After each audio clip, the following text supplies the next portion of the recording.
ಶ್ರೀ ಗುರುಭ್ಯೋ ನಮಃ. ಹರಿ ಓಂ. ಗುರುಬ್ರಹ್ಮ ಗುರುವಿಷ್ಣು ಗುರುದೇವೋ ಮಹೇಶ್ವರ ಗುರು ಸಾಕ್ಷಾತ್ ಪರಬ್ರಹ್ಮ ತಸ್ಮೈ ಶ್ರೀ ಗುರುವೇ ನಮಃ. ಗುರವೇ ಸರ್ವಲೋಕಾನಾಂ ವಿಷಜೇ ಭವರೋಗಿಣಾಂ ನಿಧಯೇ ಸರ್ವವಿದ್ಯಾನಾಂ ಶ್ರೀ ದಕ್ಷಿಣಾಮೂರ್ತಯೇ ನಮೋ ನಮಃ. ಜ್ಞಾನಾನಂದಮಯಂ ದೇವಂ ನಿರ್ಮಲಂ ಸ್ಫಟಿಕಾಕೃತಿಂ ಆಧಾರಂ ಸರ್ವವಿದ್ಯಾನಾಂ ಹಯಗ್ರಿಮುಪಾಸ್ಮಹೆ. ಜಗತಪಿತರಂ ವಂದೇ ಪಾರ್ವತಿ ಪರಮೇಶ್ವರೌ. ಪ್ರತಿನಿತ್ಯದ ಕಾರ್ಯಕ್ರಮದಂತೆ ಮೊದಲನೇದಾಗಿ ನನ್ನ ಅಜ್ಜಿ ತಾತರವರನ್ನು ಸಂಪೂರ್ಣವಾಗಿ ಶ್ರದ್ಧಾಭಕ್ತಿಯಿಂದ ಪ್ರಾರ್ಥನೆಯನ್ನು ಮಾಡ್ತಾ, ನನ್ನ ಗುರುಸ್ಥಾನದಲ್ಲಿರ್ತಕ್ಕಂಥ ನನ್ನ ತಂದೆಯವರಾಗಿರ್ತಕ್ಕಂಥ ಆನಂದ್ ಗುರುಜಿಯವರ ಪಾದರವಿಂದಗಳಿಗೆ ನಮನವನ್ನು ಮಾಡ್ತಾ, ಮತ್ತು ನನ್ನ ಮಾತೃಶ್ರೀಯವರನ್ನು ಕೂಡ ಸಂಪೂರ್ಣವಾಗಿ ಶ್ರದ್ಧಾಭಕ್ತಿಯಿಂದ ಪ್ರಾರ್ಥನೆಯನ್ನು ಮಾಡ್ತಾ, ಬಹಳ ವಿಶೇಷವಾಗಿ ಭಾದ್ರಪದ ಮಾಸದ ಪಿತೃಪಕ್ಷದ ಶುಕ್ರವಾರದ ವಿಶೇಷ ಮಹರ್ಷಿವಾಣಿ ನೇರಪ್ರಸಾರ ಕಾರ್ಯಕ್ರಮವನ್ನು ಬಹಳ ಪ್ರೀತಿಯಿಂದ ಪ್ರಾರಂಭವನ್ನು ಮಾಡೋಣ. ತಮ್ಮೆಲ್ಲರಿಗೂ ಕೂಡ ಆಧಾರದ ಸ್ವಾಗತ ಸುಸ್ವಾಗತ. ಸ್ಪೆಷಲ್ ಪಾರ್ಟ್ನರ್ ಸೈಕಲ್ ಪ್ಯೂರ್ ಅಗರಬತ್ತಿ. ಪ್ರತಿನಿತ್ಯ ನಿಮ್ಮ ವಸ್ತುಗೃಹದ ಪೂಜಾಗೃಹದಲ್ಲಿ ಬೆಳಗಲಿ ಸೈಕಲ್ ಪ್ಯೂರ್ ಅಗರಬತ್ತಿ. ಮತ್ತು ಸಾಯಿ ಶುಭ್ ಟೂರ್ಸ್ ಆಧ್ಯಾತ್ಮಿಕ ಮತ್ತು ಪುರಾತನ ಕಾಲದಿಂದನೂ ಕೂಡ ಸಾಕಷ್ಟು ವಿವಿಧ ರೀತಿಗಳಲ್ಲಿ ಪೂಜಿಸಲ್ಪಡ್ತಾ ಇರತಕ್ಕಂಥ ಪುಣ್ಯಕ್ಷೇತ್ರಗಳ ದರ್ಶನ. ಅದರಲ್ಲೂ ಶಿರ್ಡಿ, ಕಾಶಿ, ಗಯಾ, ಪುರಿ ಜಗನ್ನಾಥ್, ವಾರಣಾಸಿ ಇಂತಹ ಕ್ಷೇತ್ರಗಳಿಗೆ ಬಹಳ ವಿಶೇಷವಾಗಿರ್ತಕ್ಕಂಥ ದರ್ಶನ ವ್ಯವಸ್ಥೆ, ಸಂಪೂರ್ಣವಾಗಿರ್ತಕ್ಕಂಥ ಜವಾಬ್ದಾರಿಯುತ ಕಾಯಕವನ್ನು ನಿಭಾಯಿಸ್ತಾ ಇರ್ತಕ್ಕಂಥವ್ರು ಸಾಯಿ ಶುಭ್ ಟೂರ್ಸ್ ಅವರು. ತಾವೆಲ್ಲರೂ ಕೂಡ ತಪ್ಪದೆ ಇವರು ಮಾಡ್ತಾ ಇರ್ತಕ್ಕಂಥ ಈ ಒಂದು ಕಾಯಕ, ತಾವೆಲ್ಲರೂ ಕೂಡ ಇವರ ಜೊತೆ ಮಾತಾಡಿ, ಇವರ ಜೊತೆ ಹೆಚ್ಚಿನಷ್ಟು ಸಂಪರ್ಕವನ್ನು ನಾವು ತಗೊಂಡು ಇವರು ಎಲ್ಲೆಲ್ಲಿ ಕರ್ಕೊಂಡು ಹೋಗ್ತಾರೆ ಅಲ್ಲೆಲ್ಲರೂ ಕೂಡ ತಾವು ಹೋಗಿ ಬರ್ಬೋದು. ಯಾಕೆಂದರೆ ವಯಸ್ಸಾಗಿರ್ತಕ್ಕಂಥ ವೃದ್ಧರಿಂದ ಹಿಡಿದು ಸಣ್ಣ ಮಕ್ಕಳವರೆಗೂ ಕೂಡ ಎಲ್ಲರಿಗೂ ಕೂಡ ಈ ಒಂದು ಪ್ರಪಂಚವನ್ನು ಪರ್ಯಟನೆ ಮಾಡಬೇಕಂಬತಕ್ಕಂಥ ಒಂದು ಮಹದಾಸೆ. ಅದರಲ್ಲೂ ಪುಣ್ಯಕ್ಷೇತ್ರಗಳು ತೀರ್ಥಕ್ಷೇತ್ರಗಳಿಗೆ ಹೋಗಬೇಕು ಅಂದರೆ ಅದು ಮತ್ತಷ್ಟು ಮಗದಷ್ಟು ಆಸೆ ಅಂತಲೇ ಹೇಳ್ಬೋದು. ಆದರೆ ಸಣ್ಣ ವಯಸ್ಸಿನಲ್ಲಿರ್ತಕ್ಕಂಥವ್ರು, ಕಿರಿಯ ವಯಸ್ಸಿನಲ್ಲಿರ್ತಕ್ಕಂಥವ್ರು ಇರೋದ್ರಲ್ಲಿ ಒಂದಿಷ್ಟು ವಯಸ್ಸಿನಲ್ಲಿರ್ತಕ್ಕಂಥವ್ರಿಗಾದರೆ ಒಂದು ಧೈರ್ಯ, ಅವ್ರ ಪಾಡವರು ಹೋಗಿ ಬರ್ತಾರೆ. ಆದರೆ ವಯಸ್ಸಾಗಿರ್ತಕ್ಕಂಥ ವೃದ್ಧರಿಗೆ ಒಂದು ಆಸರೆ ಬೇಕಲ್ವಾ, ನೋಡ್ಕೊಳ್ಳೋರು ಬೇಕಲ್ವಾ, ಜವಾಬ್ದಾರಿಯಿಂದ ಕರ್ಕೊಂಡೋಗಿ ಅಲ್ಲಿನ ವ್ಯವಸ್ಥೆಗಳನ್ನು ನೋಡಿಕೊಂಡು ಕರ್ಕೊಂಡು ಬರೋರು ಬೇಕಲ್ವಾ. ಅಂತಹ ಒಂದು ಜವಾಬ್ದಾರಿ ಕಾಯಕವನ್ನು ನಿಭಾಯಿಸ್ತಾ ಇದ್ದಾರೆ ಸಾಯಿ ಶುಭ್ ಟೂರ್ಸ್ ಅವರು ನಿಮ್ಮ ಜೊತೆ ಬಂದು ಜವಾಬ್ದಾರಿಯಿಂದ ತಮಗೆಲ್ಲ ತೀರ್ಥಕ್ಷೇತ್ರಗಳ ದರ್ಶನವನ್ನು ಮಾಡಿಸ್ತಕ್ಕಂಥ ಒಂದು ಕಾಯಕವನ್ನು ಮಾಡ್ತಾ ಇರತಕ್ಕಂಥದ್ದು ಇದು ನಿಜಕ್ಕೂ ಶ್ಲಾಘನೀಯ. ವಿಶೇಷವಾಗಿರ್ತಕ್ಕಂಥ ದರ್ಶನ ಮತ್ತು ಸ್ಪೆಷಲ್ ಪ್ಯಾಕೇಜ್ಗಾಗಿ, ಅಂದರೆ ವಿಶೇಷವಾಗಿರ್ತಕ್ಕಂಥ ಒಂದು ಪ್ಯಾಕೇಜ್ಗಾಗಿ ಸಂಪರ್ಕಿಸಿ ಸಾಯಿ ಶುಭ್ ಟೂರ್ಸ್. ಇವರ ಒಂದು ದೂರವಾಣಿ ಸಂಖ್ಯೆಯನ್ನು ಕೂಡ ನಾನು ನಿಮಗೆ ತಿಳಿಸ್ತಾ ಇದ್ದೇನೆ. ಈ ಒಂದು ದೂರವಾಣಿ ಸಂಖ್ಯೆಗೆ ಕರೆ ಮಾಡಿ ತಾವು ಮತ್ತಷ್ಟು ಮಾಹಿತಿಗಳನ್ನು ತಿಳ್ಕೊಳ್ಬೋದು. ದೂರವಾಣಿ ಸಂಖ್ಯೆನ ನಾನು ನಿಮಗೆ ತಿಳಿಸ್ತಾ ಇದ್ದೀನಿ. 9590247247 9590247247. ಮತ್ತೊಮ್ಮೆ ಹೇಳ್ತಾ ಇದ್ದೇನೆ, 9590247247 9590247247. ಬಹಳ ಈಸಿಯಾಗೇ ಇದೆ. ಈ ಒಂದು ದೂರವಾಣಿ ಸಂಖ್ಯೆಗೆ ಕರೆ ಮಾಡಿ ಇದರ ಬಗ್ಗೆ ಮತ್ತಷ್ಟು ಮಾಹಿತಿಯನ್ನು ತಿಳ್ಕೊಳ್ಳಿ. ಒಳ್ಳೆಯದಾಗಲಿ, ಶುಭವಾಗಲಿ. ಇನ್ನು ಪಿತೃಪಕ್ಷ ನಡೀತಾ ಇರುವ ಕಾರಣದಿಂದ ತಮ್ಮೆಲ್ಲರಿಗೂ ಕೂಡ ಗಯಾ ಕ್ಷೇತ್ರಕ್ಕೆ ಕರ್ಕೊಂಡು ಹೋಗ್ತಾರೆ. ಗಯಾ ಕ್ಷೇತ್ರದ ವಿಶೇಷತೆಯನ್ನು ಗುರುಗಳು ಈಗಾಗಲೇ ನಮಗೆ ಬಹಳಷ್ಟು ಅದ್ಭುತವಾಗಿ ಸವಿಸ್ತಾರವಾಗಿ ತಿಳಿಸಿದ್ದಾರೆ. ಮಹಾವಿಷ್ಣುವಿನ ಪಾದದ ದರ್ಶನ, ಅದರಲ್ಲೂ ಗುಪ್ತಗಾಮಿನಿ ನದಿ, ಇದೆಲ್ಲವೂ ಕೂಡ ಒಂದು ರೀತಿ ನಮಗೆ ಪೂರ್ವಜನ್ಮದ ಪುಣ್ಯ ಅಂತಲೇ ಹೇಳ್ಬೋದು. ಇಂತಹ ಸಾನ್ನಿಧ್ಯದಲ್ಲಿ ಹೋಗಿ ನಮ್ಮ ಪಿತೃಗಳಿಗೆ ಪಿಂಡ ಪ್ರದಾನವನ್ನು ಮಾಡೋದ್ರಿಂದ ಅದು ಮತ್ತಷ್ಟು ಅದ್ಭುತ, ಮತ್ತಷ್ಟು ಪಿತೃದೇವತೆಗಳ ಆಶೀರ್ವಾದವನ್ನು ಪಡ್ಕೊಳ್ಳಿಕ್ಕೆ ಸೂಕ್ತ ಮಾರ್ಗ ಅಂತಲೇ ಹೇಳ್ಬೋದು. ಅಲ್ಲೂ ಕೂಡ ಗಯಾ ಕ್ಷೇತ್ರಕ್ಕೆ ಕರ್ಕೊಂಡು ಹೋಗೋದಷ್ಟೇ ಅಲ್ಲ, ಅವರೇ ಮುಂದೆ ನಿಂತು ನಿಮ್ಮ ಕೈಯಲ್ಲಿ ಶ್ರಾದ್ದ ಕರ್ಮಗಳನ್ನು ಮಾಡಿಸಿ ಆ ಒಂದು ಜವಾಬ್ದಾರಿ ಕಾಯಕವನ್ನು ಕೂಡ ಇವರು ಹೊತ್ಕೊಂಡಿದ್ದಾರೆ. ತಾವೆಲ್ಲರೂ ಕೂಡ ತಪ್ಪದೇ ಸಾಯಿ ಶುಭ್ ಟೂರ್ಸ್ ಅವ್ರನ್ನ ಸಂಪರ್ಕಿಸಿ ಮತ್ತಷ್ಟು ಮಾಹಿತಿಗಳನ್ನು ತಿಳ್ಕೊಳ್ಳಿ. ತಾವು ತಪ್ಪದೇ ಗಯಾ ಕ್ಷೇತ್ರಕ್ಕೆ ಹೋಗಿ ಬನ್ನಿ ಈ ಒಂದು ಪಿತೃಪಕ್ಷ ಮುಗಿಯೋದ್ರೊಳಗಡೆ. ಇನ್ನು ಇವತ್ತಿನ ದಿವಸ ಶುಕ್ರವಾರ, ಪ್ರತಿನಿತ್ಯದ ಕಾರ್ಯಕ್ರಮದಂತೆ ಗುರುಗಳು ಆ ವಾರಕ್ಕೆ ಸಂಬಂಧಪಟ್ಟ ರೀತಿ ನಮಗೆಲ್ಲರಿಗೂ ಕೂಡ ಒಂದು ಮಾಹಿತಿಯನ್ನು, ವಿಚಾರಗಳನ್ನು ತಿಳಿಸ್ತಾನೆ ಇರುತ್ತಾರೆ. ಅದರಲ್ಲೂ ಹೆಣ್ಣು ಮಕ್ಕಳಿಗೆ ಮಂಗಳವಾರ, ಶುಕ್ರವಾರ ಈ 2 ವಾರ ಬಂದಾಗ ಮಾತ್ರ ಗುರುಗಳು ಹೆಣ್ಣು ಮಕ್ಕಳಿಗೆ ಒಂದಿಷ್ಟು ಧರ್ಮ ಸೂಕ್ಷ್ಮತೆಗಳು ಮತ್ತು ವಾಸ್ತುಗೃಹದಲ್ಲಿ ಯಾವ ರೀತಿ ನಡ್ಕೊಳ್ಬೇಕು, ಯಾವ ರೀತಿ ನಿಮ್ಮ ಜವಾಬ್ದಾರಿ ಕಾಯಕವನ್ನು ತಾವು ನಿಭಾಯಿಸಬೇಕು, ಮತ್ತು ವಾಸ್ತುಗೃಹವನ್ನು ಯಾವ ರೀತಿ ನೋಡ್ಕೊಳ್ಬೇಕು. ವಯಸ್ಸಾಗಿರ್ತಕ್ಕಂಥವ್ರಿಗಾದರೆ ಇದೆಲ್ಲದರ ಅರಿವಿರುತ್ತೆ.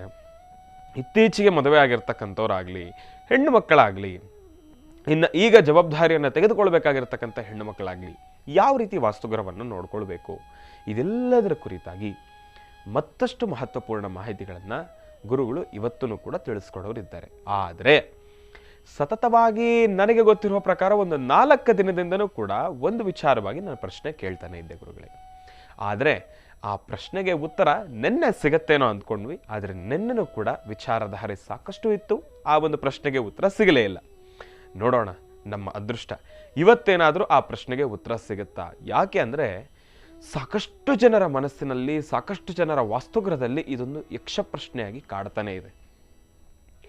ಮನೆಯಲ್ಲಿ ಗಂಡ ಸಂತಾನ ಇಲ್ಲ, ಆದರೆ ಹೆಣ್ಣು ಸಂತತಿ ಇದೆ. ಹೆಣ್ಣು ಮಕ್ಕಳಿಗೆ ಜನ್ಮವನ್ನು ಕೊಟ್ಟಿದ್ದಾರೆ ತಂದೆ ತಾಯಿ, ಆದರೆ ಗಂಡು ಮಕ್ಕಳಿಗೆ ಜನ್ಮವನ್ನು ಕೊಟ್ಟಿಲ್ಲ. ಆದರೆ ಗತಿಸಿದ್ದಾರೆ ತಂದೆ ತಾಯಿ, ಪಿತೃದೇವತೆಗಳು ಗತಿಸಿರ್ತಕ್ಕಂಥವ್ರು ಇದ್ದಾರೆ. ಪಿತೃದೇವತೆಗಳಿಗೆ ಪಿಂಡ ಪ್ರದಾನ ಆಗಬೇಕು, ಶ್ರಾದ್ದ ಕರ್ಮ ಆಗಬೇಕು, ಅವ್ರಿಗೂ ಕೂಡ ಊಟ ಉಪಚಾರವನ್ನು ಕೊಡಬೇಕು. ಆದರೆ ಗಯಾ ಕ್ಷೇತ್ರದಲ್ಲಿ ಮಾತ್ರ ಹೆಣ್ಣು ಮಕ್ಕಳಿಗೆ ಪಿಂಡ ಪ್ರದಾನವನ್ನು ಮಾಡಲಿಕ್ಕೆ ಅವಕಾಶವಿದೆ, ಶ್ರಾದ್ದ ಕರ್ಮಾದಿಗಳನ್ನು ಮಾಡಲಿಕ್ಕೆ ಅವಕಾಶ ಇದೆ ಅಂತ ಹೇಳ್ತಾ ಇದ್ರು ಗುರುಗಳು. ಆದರೆ ವಾಸ್ತುಗೃಹದಲ್ಲಾಗಲಿ ಬೇರೆ ರೀತಿ ಇರತಕ್ಕಂಥ ಒಂದು ಜಾಗಗಳಲ್ಲಾಗಲಿ ಯಾವುದೇ ರೀತಿ ಹೆಣ್ಣು ಮಕ್ಕಳು ಅದನ್ನು ಮಾಡಲಿಕ್ಕೆ ಅವಕಾಶ ಇಲ್ಲ, ಆ ಒಂದು ಅಧಿಕಾರ ಇಲ್ಲ ಅಂತಲೂ ಹೇಳ್ತಾ ಇದ್ರು. ಅದೇ ರೀತಿ ಗಂಡು ಮಕ್ಕಳ ಸಂತಾನ ಇಲ್ಲ, ಗಂಡು ಮಕ್ಕಳ ಸಂತತಿ ಇಲ್ಲ, ಆದ್ರೂ ಕೂಡ ಪಿತೃದೇವತೆಗಳಿಗೆ ಶ್ರಾದ್ದ ಕರ್ಮಾದಿಗಳು ನೆರವೇರಬೇಕು, ಅವರಿಗೆ ಊಟ ಉಪಚಾರಗಳು ನೆರವೇರಬೇಕು.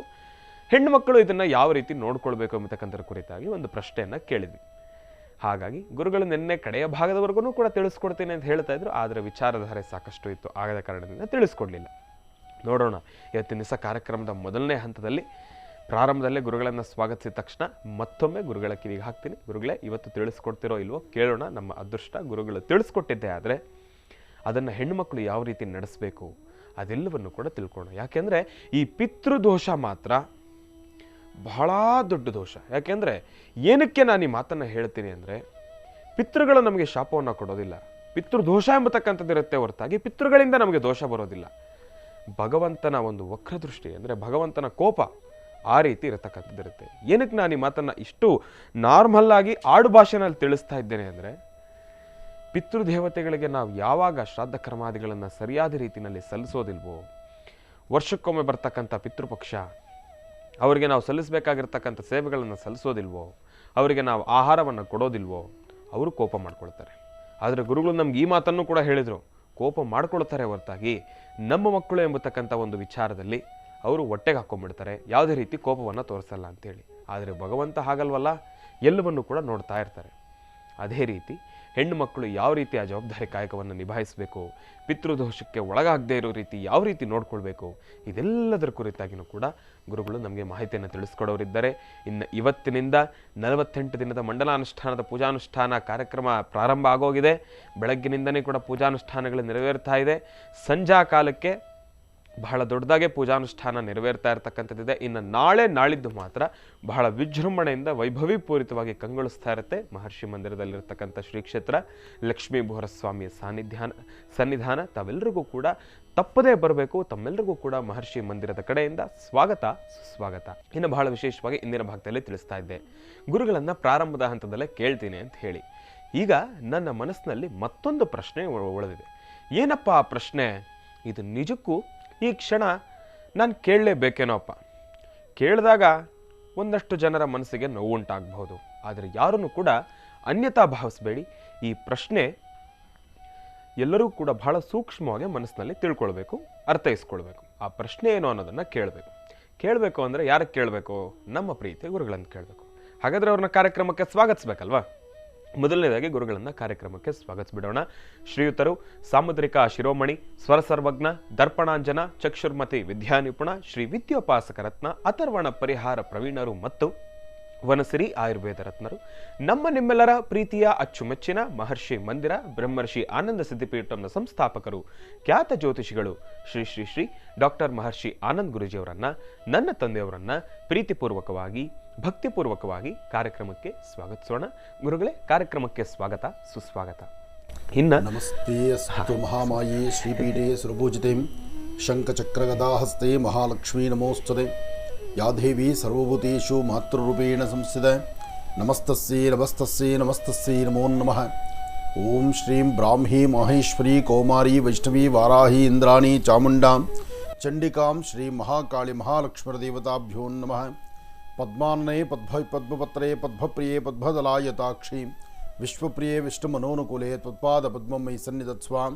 ಯಾಸಾ ಪದ್ಮಾಸನಸ್ಥಾ ವಿಪಲಕಟಿತಲಿ ಪದ್ಮಪತ್ರಾಯತಾಕ್ಷಿ ಶ್ರೀಂ ಅಂಬಾಂ ಭಗವತೀಂ ಶ್ರೀಂ ಲಲಿತಾಂ ರಾಜರಾಜೇಶ್ವರಿ ಮಹಾಲಕ್ಷ್ಮೀ ಚ ವಿದ್ಮಹೇ ವಿಷ್ಣುಪತ್ನಿ ಚ ಧೀಮಹಿ ತನ್ನೋ ಲಕ್ಷ್ಮೀ ಪ್ರಚೋದಯಾತ್ ಕಾತ್ಯಾಯನಾಯ ವಿದ್ಮಹೇ ಕನ್ಯಾಕುಮಾರಿ ಧೀಮಹಿ ತನ್ನೋ ದುರ್ಗಿ ಪ್ರಚೋದಯಾತ್ ಗೌರೀರ್ಮ್ಯಮಾಯ ಸಲಿಲಾನ್ಕ್ಷತ್ತದ್ವಿಪದೀಂ ವಿಪದೀಂ ಸಾಂ ಚತುಷ್ಪದೀಂ ಅಷ್ಟಾಪದೀಂ ನವಪದೀಂ ಬಹುಶೀಂ ಸಹಸ್ರಾಕ್ಷರಾಂ ಪರಮೇ ವ್ಯೋಮನ್ ಹರಿಂ ಕಾರಾಸನಗರ್ಭಿದಾಂ ನಲಸಿಕಾಂ ಸೌಂ ಕ್ಲೀಂ ಕಳಾಂ ಬಿಭ್ರದೀಂ ಸವರ್ಣಾಂ ವರದಾರಣೀಂ ಚ ಪ್ರಸದಾಂ ಧೌತಾಂ ತ್ರಿನೇತ್ರೋಜ್ವಲಾಂ ಒಂದೇ ಪೃಷ್ಠಕವಾಸಮಂಕುಶಧರಾಂ ಸೃಗ್ಭೂಷತಾಂ ಉಜ್ವಲಾಂ ತ್ವಾಂ ಗೌರೀಂ ತ್ರಿಪುರಾಂ ಫರಾತ್ವರಕಳಾಂ ಶ್ರೀಚಕ್ರ ಸಂಚಾರಣಿ ಶ್ರೀ ಮಹಾಕಾಳಿ ಮಹಾಲಕ್ಷ್ಮಿ ಮಹಾಲಲಿತಾಂ ಫಲಾತ್ ತ್ರಿಪುರ ಸುಂದರಿ ಲಕ್ಷ್ಮೀ ಭೂ ವರಹಸ್ವಾಮಿಯ ಇವತ್ತು ಮತ್ತು ನಾಳೆ ನಾಳಿದ್ದು 6 ಅಂದರೆ 6, 7, 8 ಶುಕ್ರವಾರ ಶನಿವಾರ ಭಾನುವಾರ, ಅದರಲ್ಲಿ ಪ್ರಮುಖವಾಗಿ ಶನಿವಾರ ಮತ್ತು ಭಾನುವಾರ, ನಾಳೆ ಮತ್ತು ನಾಳಿದ್ದು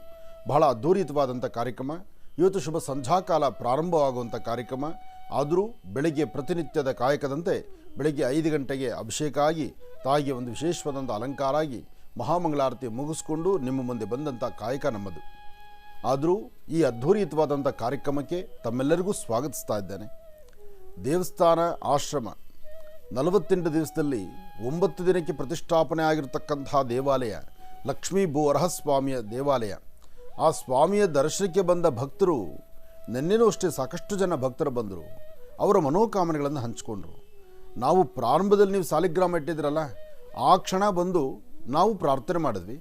ನಮ್ಮ ತುಂಬ ವರ್ಷಗಳಿಂದ ನಿಂತಿರ್ತಕ್ಕಂಥ ಜಮೀನು ಅದು ನಮಗೆ ಅನುಕೂಲ ಆಯಿತು. ಸೈಟೇ ತೊಗೊಳಕ್ಕೆ ಆಗದಿರೋ ಇದ್ದಂಥ ಪರಿಸ್ಥಿತಿ ನಮ್ಮದು. ಅಂಥದ್ದು ಇಲ್ಲಿ ದರ್ಶನ ಮಾಡ್ಕೊಂಡು ಹೋಗಿ 2 ದಿವಸಕ್ಕೆ ಸೈಟ್ ತೊಗೊಂಡ್ವಿ. ನಮ್ಮದೊಂದು ಸಮಸ್ಯೆ ಇತ್ತು, ಸಮಸ್ಯೆಗೊಂದು ಪರಿಹಾರ ಸಿಕ್ತು. ಅನಾರೋಗ್ಯದಲ್ಲೇ ನರಳುತ್ತಿರ್ತಕ್ಕಂಥವ್ರಿಗೆ ಆರೋಗ್ಯ ಅನುಕೂಲ ಆಯಿತು. ಎಷ್ಟೇ ಆದರೂ ಸಮುದ್ರ ರಾಜನ ಮಗಳು ತಾಯಿ ಮಹಾಲಕ್ಷ್ಮಿ. ಲಕ್ಷ್ಮಿ ಭೂಲಕ್ಷ್ಮಿ, ಭೂಮಹಾಲಕ್ಷ್ಮಿ ಭೂಮಿಯಿಂದ ಸಮುದ್ರದಿಂದ ಹೊರಬಂದಾಗ ತಾಯಿ ಲಕ್ಷ್ಮಿಗೆ ಇದ್ದಂಥ ಆ ಸಂಕಟಗಳನ್ನು ದೂರ ಮಾಡಲಿಕ್ಕಾಗಿ ವರಹಾದೇವರ ಅವತಾರ ಆಗುತ್ತೆ. ವರಹಾದೇವರ ಅವತಾರವಾಗಿ ವರಹಾದೇವರಿಂದಲೇ ಭೂಮಿಯನ್ನು ಸಂರಕ್ಷಣೆ ಮಾಡಿದಂಗೆ ಆಗುತ್ತೆ. ಹಾಗಾಗಿ ಭೂಮಿಯಲ್ಲಿರ್ತಕ್ಕಂಥ ದೋಷ, ಈ ಭೂಮಿಯಲ್ಲಿ ಬದುಕಬೇಕಾದರೆ ಆತನಿಗೆ ಬೇಕಾದಂಥ ಅಧಿಕಾರ, ತನಗೆ ಬೇಕಾಗಿರ್ತಕ್ಕಂಥ ಯಶಸ್ಸು, ಜೊತೆಗೆ ಒಳ್ಳೆಯ ಆರೋಗ್ಯ, ಕುಟುಂಬದಲ್ಲಿ ಸದಾಕಾಲ ಹಸನ್ಮುಖಿತನ, ಇದೆಲ್ಲವೂ ಯಾರು ದಯಪಾಲಿಸ್ತಾರೆ ಅಂದರೆ ಅದು ಲಕ್ಷ್ಮೀ ಭೂ ವರಹಸ್ವಾಮಿ ಮಾತ್ರನೇ. ಹಾಗಾಗಿ ಇವತ್ತಿನಿಂದ ಮಹಾಮೃತ್ತಿಗೆ ಪ್ರಸಾದ ಅಂದರೆ 48 ದಿನಗಳ ಕಾಲ ವಿಶೇಷವಾಗಿ ಪೂಜಾನುಷ್ಠಾನ ಆಗಿರತಕ್ಕಂಥ ಮೃತ್ತಿಗೆ ಪ್ರಸಾದವನ್ನು, ಆ ಮೃತ್ತಿಗೆಗೆ, ಆ ಮಣ್ಣಿಗೆ ವಿಶೇಷವಾಗಿರ್ತಕ್ಕಂತಹ ವನಸಿರಿಗಳನ್ನು ಸುಮಾರು ಹೇಳಬೇಕಂದ್ರೆ ಒಂದು 108 ವನಸಿರಿ, ಬಹಳ ಅದ್ಭುತವಾದಂತಹ ವನಸಿರಿಗಳನ್ನು, ಜೊತೆಗೆ ಕಸ್ತೂರಿ, ಗೋರೋಚನ, ಪಚ್ಚಕರ್ಪೂರ, ಜೊತೆಗೆ ಬೇಕಾಗಿರ್ತಕ್ಕಂಥ ಭಗವಂತನಿಗೆ ತೃಪ್ತಿಯಾಗಿ ಭಗವಂತನಿಗೆ ಬೇಕಾದಂಥದ್ದು, ಭಗವಂತ ಈ ಸೃಷ್ಟಿಯಲ್ಲಿ ಏನೆಲ್ಲ ಅದ್ಭುತವಾಗಿರ್ತಕ್ಕಂಥ ವನಸಿರಿಗಳನ್ನು ಆತ ಸೃಷ್ಟಿಸಿದ್ದಾನೆ ಅಂತೆಲ್ಲ ವನಸಿರಿಗಳ ಆ ಒಂದು ವಿಶೇಷವಾಗಿರ್ತಕ್ಕಂಥ ಪುಡಿಯನ್ನು ಮಿಶ್ರಿತ ಮಾಡಿ ಮಹಾಮೃತ್ತಿಗೆ ಪ್ರಸಾದವನ್ನು ಸಿದ್ಧಿಪಡಿಸಿದ್ದೀವಿ. ಇದು ವಾಸ್ತುವಲ್ಲಿದ್ದಾಗ ವಾಸ್ತು ದೋಷ ದೂರ ಆಗುತ್ತೆ, ಕುಟುಂಬದಲ್ಲಿರ್ತಕ್ಕಂಥ ಸಮಸ್ಯೆಗಳಿಗೆ ಪರಿಹರಿಸುತ್ತೆ. ಮಕ್ಕಳ ಅಥವಾ ಮನೆಯಲ್ಲಿರ್ತಕ್ಕಂಥ ಯಾರೊಬ್ಬರ ಆರೋಗ್ಯ ಸರಿಯಿಲ್ಲ ಅಂದರೆ ಇದನ್ನು 48 ದಿನಗಳ ಕಾಲ ಆ ಮೃತ್ತಿಗೆಯನ್ನಿಟ್ಟು ಪೂಜೆ ಮಾಡೋದ್ರಿಂದ, ಆ ಮೃತ್ತಿಗೆಯನ್ನು ಮನೆಯಲ್ಲಿಟ್ಟು ಪೂಜೆ ಮಾಡಿದ್ರೇ ಸಾಕು, ಅದರ ಫಲಾಫಲಗಳು ಸಾಕಷ್ಟು. ಹಾಗಾಗಿ ಅಂತಹ ಅದ್ಭುತವಾದಂತಹ ಮೃತ್ತಿಗೆ ಪ್ರಸಾದ ಇವತ್ತಿನಿಂದ ಅದು ಲೋಕಾರ್ಪಣೆ ಆಗ್ತಾ ಇದೆ. ಇವತ್ತು ಬರ್ತಕ್ಕಂತಹ ಭಕ್ತರು ಅದನ್ನು ಕೇಳಿ ಪಡೆಯಬಹುದು. ಹಾಗೆ ತಮ್ಮ ಇಚ್ಛೆ ಪ್ರಕಾರ ಅದರ ಪೂಜಾ ಅನುಷ್ಠಾನವನ್ನು ಮುಂದುವರಿಸಬಹುದು. ಆದರೆ ಒಂದಂತೂ ಸತ್ಯ, ಅದ್ಭುತವಾದಂತಹದ್ದು, ಕಣ್ಣುಗಳಿಗೆ ಬಹಳಷ್ಟು ಆನಂದ ಕೊಡ್ತಕ್ಕಂತಹದ್ದು, ಮಹರ್ಷಿ ಮಂದಿರದಲ್ಲಿ ಸತತವಾಗಿ 10 ನಿಮಿಷವೂ ಬಿಡುವಿಲ್ದಿರ ರಾತ್ರಿ ಹಗಲು ಕೆಲಸವಾಗಿ ಇವತ್ತು ಈ ಮಟ್ಟಕ್ಕೆ ಬಂದಿದೆ. ನಿನ್ನೆನೂ ರಾತ್ರಿ 3 ಗಂಟೆವರೆಗೂ ಕೆಲಸ, ಬೆಳಿಗ್ಗೆ 5 ಗಂಟೆಗೆ ಯಥಾ ಪ್ರಕಾರ ಸುಪ್ರಭಾತ. ಬಹುಶಃ ಇತ್ತೀಚಿನ ದಿನಗಳಲ್ಲಿ ನೀವು ನನ್ನ ಕಣ್ಣುಗಳನ್ನು ನೋಡಿದರೆ ಗೊತ್ತಾಗುತ್ತೆ. ಅಂದರೆ ಪ್ರತಿನಿತ್ಯ ರಾತ್ರಿ ಎಷ್ಟೊತ್ತಿಗೆ ಮಲಗ್ತೀವಿ, ಬೆಳಗ್ಗೆ ಎಷ್ಟೊತ್ತಿಗೆ ಎದ್ದೇಳ್ತೀವಿ ಅಂತ. ರಾತ್ರಿ 12 ಆದರೂ ಆಯಿತು, 1 ಆದರೂ ಆಯಿತು. ನೆನ್ನೆ ರಾತ್ರಿ 3 ಗಂಟೆ, ತಿರುಗಿ ಬೆಳಗ್ಗೆ 5 ಗಂಟೆಗೆ ಯಥಾ ಪ್ರಕಾರ ಅಭಿಷೇಕಕ್ಕೆ ಹೋಗಲೇಬೇಕು, ಅಭಿಷೇಕ ಮಾಡಲೇಬೇಕು, ಜವಾಬ್ದಾರಿ ಅದು. ನಾವು ಇಡೀ ರಾಜ್ಯ ಪ್ರವಾಸ ಮಾಡಿಕೊಂಡು ಇಲ್ಲಿನ ಕಾರ್ಯಕ್ರಮ ಅಷ್ಟೇ ನೋಡಿಕೊಂಡು ನೆಮ್ಮದಿಯಾಗಿ ಹೇಗೋ ಕಾಲ ಕಳೀತಿದ್ವಿ. ಆದರೆ ಇಷ್ಟು ಬೃಹತ್ ಮಟ್ಟದ ಜವಾಬ್ದಾರಿಯನ್ನು ಭಗವಂತ ನನಗೊಯಿಸಿರ್ತಕ್ಕಂಥದ್ದು ಒಂದು ದೊಡ್ಡ ಜವಾಬ್ದಾರಿ ಕಾಯಕವಾಗಿದೆ. ಹಾಗಾಗಿ ರಾತ್ರಿ ಅಲ್ಲಿರ್ತಕ್ಕಂಥ ವ್ಯವಸ್ಥೆಗಳು, ಕೆಲಸಗಳು, ಮೇಲಿಂದ ಮೇಲೆ ಇನ್ನೂ ಗ್ರಾನೈಟ್ಸ್ ಹಾಕೋದು ಆಗ್ತಾನೇ ಇದ್ದಾರೆ, ದೇವಸ್ಥಾನ ಶುದ್ಧಿ ಮಾಡೋದು ಮಾಡ್ತಾನೇ ಇದ್ದಾರೆ, ಅದಕ್ಕೆ ಬೇಕಾದಂಥ ಸುಣ್ಣ ಬಣ್ಣಗಳ ಕೆಲಸ ನಡೀತಾನೇ ಇದೆ. ಅದರ ಮಧ್ಯದಲ್ಲಿ 48 ದಿವಸ ಮಂಡಲ ಪೂಜೆ ಬಂದೇ ಬಿಟ್ಟಿದೆ. ಯಾಕೆಂದರೆ ದಿನ ಕಳೆಯೋದು ಯಾರು ಕೈಲೂ ದಿನ ಕಳೆಯೋದು ಗೊತ್ತಾಗೋದಿಲ್ಲ. ದಿನದ 24 ಗಂಟೆ ಎಷ್ಟು ಸಮಯ ಇರುತ್ತೋ, ಎಷ್ಟು ಕೆಲಸ ಮಾಡಲಿಕ್ಕಾಗುತ್ತೋ ಅಷ್ಟನ್ನೇ ಮಾಡಲಿಕ್ಕಾಗತ್ತೆ. ಲೇಬರ್ಸ್ ಜಾಸ್ತಿ ಆಗ್ಬೋದು, ಅದಕ್ಕೆ ಬೇಕಾಗಿರ್ತಕ್ಕಂಥ ಆ ಕೆಲಸ ಗೊತ್ತಿರ್ತಕ್ಕಂಥವ್ರು ಸಾಕಷ್ಟು ಜನ ಬರ್ಬೋದು. ಆದರೆ ಎಲ್ಲಿ ಏನು ನಡಿಬೇಕೋ, ಎಷ್ಟು ನಡಿಬೇಕೋ ಅಷ್ಟೇ ಆಗತ್ತೆ. ಅದರಿಂದ ಇವೆಲ್ಲವನ್ನು ಸಿದ್ಧ ಮನಸ್ಸಲ್ಲಿಟ್ಕೊಂಡು ನಾಳೆ ನಾಳದ್ದು ಇವತ್ತು ಸಂಧ್ಯಾಕಾಲ ಬರ್ತಕ್ಕಂಥ ಭಕ್ತರು ಬಂದು ಭಗವಂತನ ಭಗವತಿಯನ್ನು ಆ ವಿಶೇಷವಾಗಿರ್ತಕ್ಕಂಥ ಸಾಲಿಗ್ರಾಮವನ್ನು ದರ್ಶನ ಮಾಡುವಂಥ ಭಾಗ್ಯ ನಿಮ್ಮದಾಗಲಿ. ಇನ್ನು ಇವತ್ತು ನಾಳೆ ನಾಳಿದ್ದು 3 ದಿವಸ ಸಾಲಿಗ್ರಾಮಕ್ಕೆ ತಾವೇ ಅಭಿಷೇಕ ಮಾಡುವಂಥ ಒಂದು ಅದೃಷ್ಟ. ಯಾಕೆಂದರೆ ಪ್ರತಿ ಶನಿವಾರ ಭಾನುವಾರ ಇದ್ದಂಥದ್ದು ಇವತ್ತು ಶುಕ್ರವಾರ ಸಹಿತ ಆಗ್ತಾ ಇದೆ. ಆದರೆ ಏನೇ ಮಾಡಿದ್ರೂ ಮಧ್ಯಾಹ್ನ 12 ಗಂಟೆ 45 ನಿಮಿಷದವರೆಗೂ ಮಾತ್ರ. ಅದಾದಮೇಲೆ ಮಹಾಮಂಗಳಾರತಿ ಆಗಿಬಿಡುತ್ತೆ, ಮಹಾನೈವೇದ್ಯ ಆಗುತ್ತೆ. ನೈವೇದ್ಯ ಆದ ನಂತರ ಯಾರೊಬ್ಬರು ಪುನಃ ಅಭಿಷೇಕಕ್ಕೆ ನಿಲ್ಲಿಸೋಕ್ಕಾಗೋದಿಲ್ಲ. ಇದೊಂದು ವ್ಯವಸ್ಥೆ ಇದೆ. ಇದನ್ನು ಅಭಿಷೇಕ ತಾವು ಮಾಡಲಿಕ್ಕೆ ಇಚ್ಛಿಸ್ತಕ್ಕಂಥವ್ರು ಮುಂಚಿತವಾಗಿ ಬಂದು ಹೆಸರು ಬರೆಸ್ಕೊಳ್ಳೋದು, ಬಂದಲ್ಲಿ ಸೇವೆಗೆ ನಿಂತ್ಕೊಳ್ಳೋದು ಬಹಳ ಉತ್ತಮ. ಇನ್ನು ಅಭಿಷೇಕಕ್ಕೆ ಬರ್ತಕ್ಕಂಥವ್ರಿಗೆ ನಾವು ಮೊದಲೇ ತಿಳಿಸಿದ್ದೀವಿ, ಉಪವಾಸದಲ್ಲಿ ಬಂದು ಸ್ವಾಮಿ ಸೇವೆ ಮಾಡಿ, ಮಡಿಯನ್ನು ಉಟ್ಟು ಸ್ವಾಮಿ ಸೇವೆ ಮಾಡಿ ನಿಮ್ಮ ಅದೃಷ್ಟದ ಫಲವನ್ನು ತಾವೇ ಸಿದ್ಧಿಪಡಿಸ್ಕೊಳ್ತೀರಿ ಅಂತ. ಇನ್ನು ಇಷ್ಟು ಬೃಹತ್ ಮಟ್ಟದ ಕಾರ್ಯಕ್ರಮ ತಮ್ಮೆಲ್ಲರ ಸಹಾಯಸ್ಥದಿಂದಲೇ ನಡೀತಾ ಇದೆ. ನಿಮ್ಮ ತನು ಮನ ಧನ ನಿಮಗೆ ಏನು ಶಕ್ತಿ ಇರುತ್ತೋ ಅದು ಶಕ್ತಿ ಇದ್ದಷ್ಟು ಸೇವೆಯನ್ನು ಮಾಡಿ ತೃಪ್ತಿಯಾಗಿ ಲಕ್ಷ್ಮೀ ಬೋರ ಸ್ವಾಮಿಯ ಅನುಗ್ರಹಕ್ಕೆ ತಾವು ಪಾತ್ರರಾಗಿ ಮಹರ್ಷಿ ಮಂದಿರದಲ್ಲಿ ಇಂತಹ ಒಂದು ನೂತನವಾದಂತಹ ಆಲಯ ಪ್ರತಿಷ್ಠಾಪನೆ ಆಗಿ ಇವತ್ತಿಗೆ 48 ದಿನಗಳು ಸಂಪೂರ್ಣವಾಗಿ ಪೂರೈಸಿಕೊಳ್ತಾ ಇದೆ. ನಾಳೆ ಅದ್ಭುತವಾದಂಥ ಕಾರ್ಯಕ್ರಮ, ನಾಳೆ ಮತ್ತು ನಾಳಿದ್ದು ನಡೆಯುವಂಥ ಕಾರ್ಯಕ್ರಮಕ್ಕೆ ಮತ್ತೊಮ್ಮೆ ತಮ್ಮೆಲ್ಲರಿಗೂ ಆಧಾರದ ಸ್ವಾಗತ. ಒಳ್ಳೆಯದಾಗಲಿ, ಶುಭವಾಗಲಿ. ಗುರುಗಳೇ, ಈಗ ಕಳೆದ ಒಂದು 4 ದಿವಸದಿಂದನೂ ಕೂಡ ಹೆಣ್ಣು ಮಕ್ಕಳ ಬಗ್ಗೆ ಕುರಿತಾಗಿ ಒಂದು ಪಿತೃಪಕ್ಷದ ಕುರಿತಾಗಿ ಒಂದು ಪ್ರಶ್ನೆಯನ್ನು ಕೇಳಿದ್ವಿ.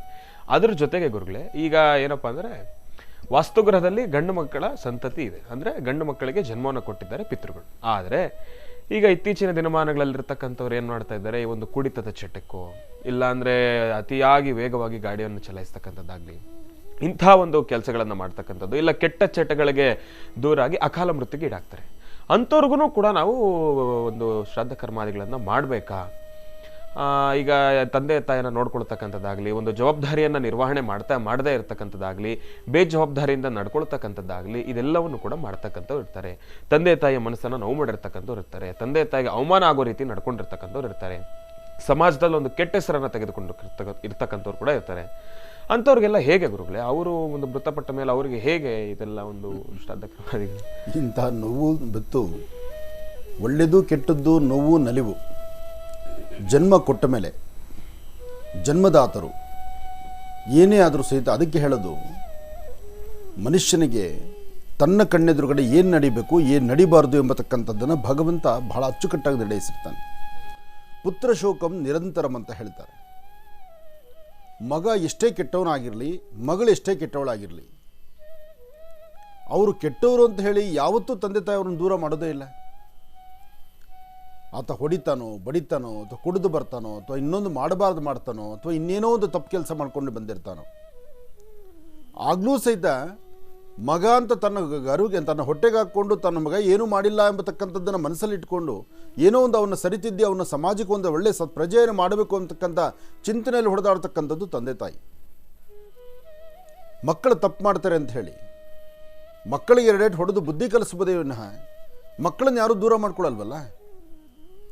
ಹಾಗೆ ಈ ಪ್ರೇಮ ಪ್ರೀತಿ ಅಂತಕ್ಕಂಥದ್ದು, ಹುಚ್ಚು ಪ್ರೀತಿ ಇದೆಯಲ್ಲ, ಈ ಕರಳು ಬಳ್ಳಿ ಅರಿತಕ್ಕಂಥದ್ದು ಸಾಮಾನ್ಯವಾದ್ದಲ್ಲ. ಯಾಕೆಂದರೆ ಆ ನೋವು ಏನು ಅಂತಕ್ಕಂಥದ್ದು ಆ ಸ್ಟೇಜಿಗೆ ಬಂದು ಆ ಸ್ಥಾನಕ್ಕೆ ಬಂದಾಗಲೇ ಗೊತ್ತಾಗುತ್ತೆ. ಎಷ್ಟೋ ಜನ ಮಕ್ಕಳಿಗೆ ತಂದೆ ತಾಯಿ ಬಗ್ಗೆ ಬೆಲೆ ಗೊತ್ತೇ ಇಲ್ಲ. ತಂದೆ ತಾಯಿ ಏನು ಸಂಕಟ ಪಡ್ತಿರ್ತಾರೆ, ತನ್ನ ಮಕ್ಕಳಿಗಾಗಿ ಏನು ಮಿಡಿತಾರೆ, ಆ ಚಿಂತನೆಯೇ ಇಲ್ಲ. ಅವ್ರು ಆಡುವ ಕೆಲವು ಮಾತುಗಳಿದೆಯಲ್ಲ, ಅಬ್ಬಾ ಅದು ಕೇಳಲಿಕ್ಕಾಗಲ್ಲ, ಕೇಳಿದ್ರೆ ನಿಜಕ್ಕೂ ನಾವೆಲ್ಲಿ ಶಾಪಕ್ಕೆ ಗುರಿ ಆಗ್ಬಿಡ್ತೀವೋ ಅನ್ನೋ ಥರ ಭಯ ಆಗುತ್ತೆ. ನಿಮ್ಮ ಸುಖ ಸಂತೋಷಕ್ಕೋಸ್ಕರ ನಮಗೆ ಜನ್ಮ ಕೊಟ್ರಿ ಅಂತ ಹೇಳ್ತಾರೆ. ಅರ್ಥ ಮಾಡ್ಕೊಳ್ಳಿ, ನಿಮ್ಮ ಸುಖ ಸಂತೋಷಕ್ಕೆ ನಮಗೆ ಜನ್ಮ ಕೊಟ್ರಿ ಅಂತ ಹೇಳ್ತಾರೆ. ಇವತ್ತು ಎಷ್ಟೋ ಜನ ತಂದೆ ತಾಯಂದರು ಮಕ್ಕಳಿಲ್ದಿರತಕ್ಕಂಥವ್ರು ನನಗೆ ಕನಿಷ್ಠ ಪಕ್ಷ ದಿನಕ್ಕೆ ಒಂದು 5 ರಿಂದ 6 ಜನ ಆದರೂ ಬಂದು 3 ವರ್ಷ ಆಯಿತು, 4 ವರ್ಷ ಆಯಿತು, ಮಕ್ಕಳಾಗ್ತಿಲ್ಲ, ನಾವೇನು ಮಾಡಬೇಕು ಅಂತ ಹೇಳಿ ವೈದ್ಯರ ಸಲಹೆನೂ ತೆಗೆದುಕೊಂಡು ಅದರ ಮೇಲೆ ಏನಾದ್ರು ಪೂಜೆ ಪುರಸ್ಕಾರ ಇದೆಯಾ, ನಮ್ಮ ಜಾತಕದಲ್ಲಿ ಏನಾದ್ರು ದೋಷ ಇದೆಯಾ, ನಮಗೆ ಯಾವುದಾದ್ರು ದೋಷಗಳಿಂದ ನಮಗೆ ಸಂತಾನ ಆಗ್ತಾ ಇಲ್ವಾ, ಇಷ್ಟು ಬಾಧೆಪಟ್ಟು ಒಂದು ಗರ್ಭನಿಲಲ್ಲಿ ಒಂದು ಮಗುವಿಗೆ ಜನ್ಮ ಕೊಡಬೇಕು, ಆ ಮಗುವಿನ ಲಾಲನೆ ಪಾಲನೆ ಮಾಡಬೇಕು, ನಾವು ಸಹಿತ ಸಮಾಜದಲ್ಲಿ ನಮ್ಮದು ಆದಂಥ ಒಂದು ಜವಾಬ್ದಾರಿ ನಿರ್ವಹಿಸಬೇಕು ಅಂತೇಳಿ ಆಲೋಚನೆ ಮಾಡೋ ತಂದೆ ತಾಯಿದ್ದಾರೆ. ಇಷ್ಟು ಕಷ್ಟಪಟ್ಟು ದೇವರ ವರದಿಂದ ಒಂದು ಸಂತಾನ ಅಂತಾಗಿ ಆ ಸಂತಾನಕ್ಕೆ ಬೇಕು ಬೇಡಗಳನ್ನು ನೋಡಿ ಆ ಮಕ್ಕಳನ್ನು ಬೆಳೆದಿಸಿ ದೊಡ್ಡವ್ರನ್ನ ಮಾಡಿ ಸಮಾಜದಲ್ಲಿ ಅವ್ರು ಯಾರೊಬ್ಬರಿಗೂ ಮುಂದೆ ತಲೆ ಬಗ್ಗಿಸಬಾರ್ದು ಅಂತ ಹೇಳಿ ನಾವು ಕಷ್ಟಾರ್ಜಿತ ಕಷ್ಟ ಎಲ್ಲ ನನಗೆ ಬರಲಿ, ನನಗೆ ಪಟ್ಟ ಕಷ್ಟ ನನ್ನ ಮಕ್ಕಳಿಗೆ ಬೇಡ. ನೋಡಿ, ಈ ಮಾತು ತುಂಬ ಜನ ಹೇಳ್ತಾರೆ. ನಾನು ಪಟ್ಟ ಕಷ್ಟ ನನ್ನ ಮಕ್ಕಳು ಪಡಬಾರ್ದು, ನಾನು ಪಟ್ಟ ನೋವು ನನ್ನ ಮಕ್ಕಳು ಪಡಬಾರ್ದು. ಇದು ಪ್ರತಿಯೊಬ್ಬ ತಂದೆ ತಾಯಿ ಹೇಳೋ ಮಾತು. ಇಷ್ಟೆಲ್ಲ ಹೇಳಿ ಮಕ್ಕಳನ್ನು ದೊಡ್ಡವರು ಮಾಡಿದ್ರು ಮಕ್ಕಳು ದಾರಿ ತಪ್ಪಿ ಮಾಡಬಾರ್ದು ಮಾಡಿ, ಕುಡಿಬಾರ್ದು ಚಿಟಕ್ ಕುಡಿದುಕೊಂಡು ಅಥವಾ ಹೋಗಬಾರ್ದಂತಹ ವೇಗದಲ್ಲಿ ಆತ ನಡೆದ್ರೆ, ಅಂಥವರು ಅಕಾಲ ಮೃತ್ಯು ಆದರೆ ಅವ್ರನ್ನ ಮಕ್ಕಳು ಅನ್ಬೇಕಾ ಬೇರೆಯವರು ಅನ್ಬೇಕಾ? ಏನೇ ಆದರೂ ಈ ಕರಳು ಬಳ್ಳಿ ಕಟ್ ಮಾಡಿಕೊಂಡಿರ್ತಕ್ಕಂಥದ್ದು, ತನ್ನ ಗರ್ಭದಲ್ಲಿ ಹುಟ್ಟಿರ್ತಕ್ಕಂಥದ್ದು, ತಾನು ಜನ್ಮ ಕೊಟ್ಟಂತಹದ್ದು, ನನ್ನ ಮಗು ಅಂತೇಳಿ ಇರ್ತಕ್ಕಂಥದ್ದು, ತಪ್ಪು ಮಾಡಿದ್ರು ಅಂತ ಯಾವ ತಂದೆ ತಾಯಿನೂ ದೂರ ಮಾಡೋದಿಲ್ಲ. ಇನ್ನೂ ಹೇಳಬೇಕಂದ್ರೆ ಈ ಪುತ್ರ ಶೋಕಂ ನಿರಂತರ ಅನ್ನಲ್ಲ, ಆ ನೋವು ಇನ್ನೂ ಜಾಸ್ತಿ ಇರುತ್ತೆ ಅವರಿಗೆ. ಎಲ್ಲರಂತೆ ನನ್ನ ಮಗ ಇಲ್ವಲ್ಲ, ಎಲ್ಲರಂತೆ ನನ್ನ ಮಗಳಿಲ್ವಲ್ಲ, ಇವತ್ತು ಸಮಾಜದಲ್ಲಿ ನಾನು ತಲೆ ಬೊಗ್ಸೋ ಥರ ಆಯ್ತಲ್ಲ ಅಂತ ತುಂಬ ಹಿಂಸೆ ಪಡ್ತಾರೆ. ಮೊನ್ನೆ ಯಾವುದೋ ಮಾಧ್ಯಮದಲ್ಲೇ ಕೂತು ನಾವು ನೋಡಿದ್ವಿ ಅಂತ ಆ ತಾಯಿ ಸಮರ್ಥಿಸ್ಕೊತಾ ಇದ್ಲು. ನನ್ನ ಮಗಳು ಏನು ಮಾಡಬಾರ್ದೇನು ಮಾಡಿಲ್ವಲ್ಲ, ಯಾರೂ ಮಾಡಬಾರದು ಮಾಡಿಲ್ವಲ್ಲ. ಆಡೋ ಮಾತಿರ್ಬೋದು, ಆದರೆ ಒಳ್ಳೆ ಸಂಕಟ ಎಷ್ಟಿರುತ್ತೆ ಅನ್ನೋದನ್ನು ಒಳಗಡೆ ಇಳಿದಾಗಲೇ ಗೊತ್ತಾಗತ್ತೆ. ಯಾವ ತಂದೆ ತಾಯಿ ಸಹಿತ ಮಕ್ಕಳು ಬೀದಿಯಲ್ಲಿ ಬಟ್ಟೆ ಬಿಚ್ಚಿ ನಿಂತ್ಕೊಳ್ಳಿ ಅಂತ ಹೇಳಲ್ಲ. ಯಾವ ತಂದೆ ತಾಯಿ ಸಹಿತ ನನ್ನ ಮಗ ಹೋಗಿ ಆಕ್ಸಿಡೆಂಟಾಗಿ ಸಾಯಲಿ ಅಂತ ಹೇಳಲ್ಲ. ಯಾವ ತಂದೆ ತಾಯಿ ಸಹಿತ ನನ್ನ ಮಕ್ಕಳು ಕುಡಿತ ಚಟಕ್ಕೆ ಬಿದ್ದು 4 ಜನ ಚೀತು ಅಂತ ಉಗಿಸ್ಕೊಂಡು ಸಾಯಲಿ ಅಂತ ಹೇಳಲ್ಲ.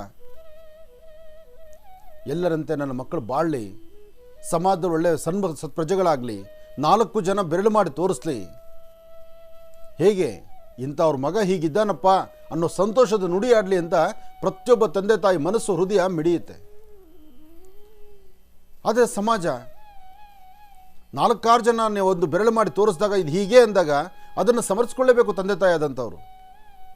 ಆಯಿತು ಬಿಡಪ್ಪ, ಏನು ಮಾಡಬಾರ್ದು ಮಾಡಿಲ್ಲ, ಏನೋ ಆಗೋಗ್ಬಿಟ್ಟಿದೆ ಬಿಡು, ಸರಿ ಹೋಗ್ತಾನೆ ಅಥವಾ ಸರಿ ಹೋಗ್ತಾಳೆ, ಇಂತಹ ಮಾತನ್ನಾಡ್ತಾರೆ. ಇದು ಎಲ್ಲರೂ ಅರ್ಥ ಮಾಡ್ಕೋಬೇಕು. ನಾಳೆ ಸಭೆಯಲ್ಲಿ ಸಮಾರಂಭಗಳಲ್ಲಿ 4 ಜನಗಳ ಮಧ್ಯದಲ್ಲಿ ಹೋದಾಗ ಸಮರ್ಥಿಸ್ಕೊಳ್ಳೋದು ಇದ್ದೇ ಇರುತ್ತೆ. ಆದರೆ ಒಳಗಡೆ ನೋವು ಸಂಕಟ ಇರುತ್ತಲ್ಲ. ಬೇರೊಬ್ಬರ ಮನೆ ಮಗು ಒಂದು ಸಂಸ್ಕಾರವಂತ ಮಗುವಾಗಿ 4 ಜನದಲ್ಲಿ ಒಂದು ಸ್ಥಾನಮಾನವನ್ನು ಉಳಿಸ್ಕೊಂಡ್ರೆ ಆಗ ಮಕ್ಕಳನ್ನು ನೋಡಿ ಆನಂದ ಪಡುವಂಥ ತಂದೆ ತಾಯಿ ಇದ್ದಾರಲ್ಲ, ಅಥವಾ 4-6 ಜನ ಎಂಥ ಮಗುಗೆ ಜನ್ಮ ಕೊಟ್ಟಪ್ಪ, ಎಂಥ ಮಗನಿಗೆ ಜನ್ಮ ಕೊಟ್ಟಪ್ಪ, ನಿಮ್ಮ ವಂಶದ ಕೀರ್ತಿಯನ್ನು, ನಿಮ್ಮ ವಂಶದ ಹೆಸರನ್ನು ನೀನು ಶ್ರಮಪಟ್ಟು ಸಾಕಿ, ನೀನು ಉಪವಾಸ ಬಿದ್ದು ಏನೋ ನೀನು ಕಷ್ಟನೋ ಸುಖನೋ, ನೀನು ಕಷ್ಟ ಏನಾರು ಇರಲಿ, ಒಳ್ಳೆ ಮಗನಿಗೆ ಜನ್ಮ ಕೊಟ್ಟು ಒಳ್ಳೆ ಸಂಸ್ಕಾರವಂತನಾಗಿ ಮಾಡಿದ್ಯಲ್ಲ, ಒಳ್ಳೆ ಮಗಳಿಗೆ ಜನ್ಮ ಕೊಟ್ಟು ಮಗಳನ್ನೊಳಗೆ ಜ್ಞಾನವಂತನ ಮಾಡಿದಲ್ಲ. ಇಂತಹ ಮಾತಾಡಿದಾಗ ತಂದೆ ತಾಯಿಗೆ ಚಿನ್ನ ಬೆಳ್ಳಿ ವಜ್ರ ವೈಡೂರ್ಯಗಳನ್ನು ಮುತ್ತಿನಷ್ಟು ಅಲಂಕಾರ ಮಾಡಿ ಆ ತಂದೆ ತಾಯಿಯನ್ನು ತೃಪ್ತಿಪಡಿಸಿದಂಥ ಸಂತೋಷ ಆಗುತ್ತೆ. ಆದರೆ ಏನು ಮಾಡೋದು? ಗರ್ಭ ಸೀಳ್ಕೊಂಡು ಜನ್ಮ ಕೊಟ್ಟ ಮೇಲೆ ಆ ಮಕ್ಕಳು ಈ ತರಹ ದುರ್ಮರಣವಾದರೆ ಅಂತಹವ್ರಿಗೂ ಸಹಿತ ಶ್ರಾದ್ದ ಕರ್ಮಾದಿಗಳನ್ನು ಮಾಡಬೇಕಾ ಬಿಡಬೇಕಾ ಎಂಬತಕ್ಕಂಥ ಚಿಂತನೆ ಶ್ರೀನಿವಾಸಕ್ಕೆ ಬಂದಿದೆ ಅಂದರೆ ಯೋಚನೆ ಮಾಡಬೇಕು. ಆತನ ವಯಸ್ಸಲ್ಲಿರ್ತಕ್ಕಂಥವರು ಯಾರೊಬ್ಬರು ಇವತ್ತಿನ ದಿವಸ ಈ ಕಾರ್ಯಕ್ರಮನ ನೋಡುತ್ತಿದ್ದರೂ ಅರ್ಥ ಮಾಡ್ಕೊಳ್ಳಿ. ಬಳ್ಳಿ, ಮರ, ಒಂದು ಗಿಡ ಬಿಡುವ ಹೂವು, ಒಂದು ಹಣ್ಣುಗಳು, ಒಂದು ಬೃಹತ್ ಬೆಟ್ಟದ ವೃಕ್ಷ, ಎಲ್ಲಕ್ಕೂ ಒಂದಕ್ಕೊಂದು ಸಂಬಂಧ ಇದೆ. ಆ ಸಂಬಂಧ ಯಾವತ್ತೂ ದೂರ ಆಗಲ್ಲ. ಒಳ್ಳೆಯದಾಗಲಿ. ಈಗ ಪ್ರಾರಂಭ ಮಾಡೋಣ ದಿನ ವಿಶೇಷ.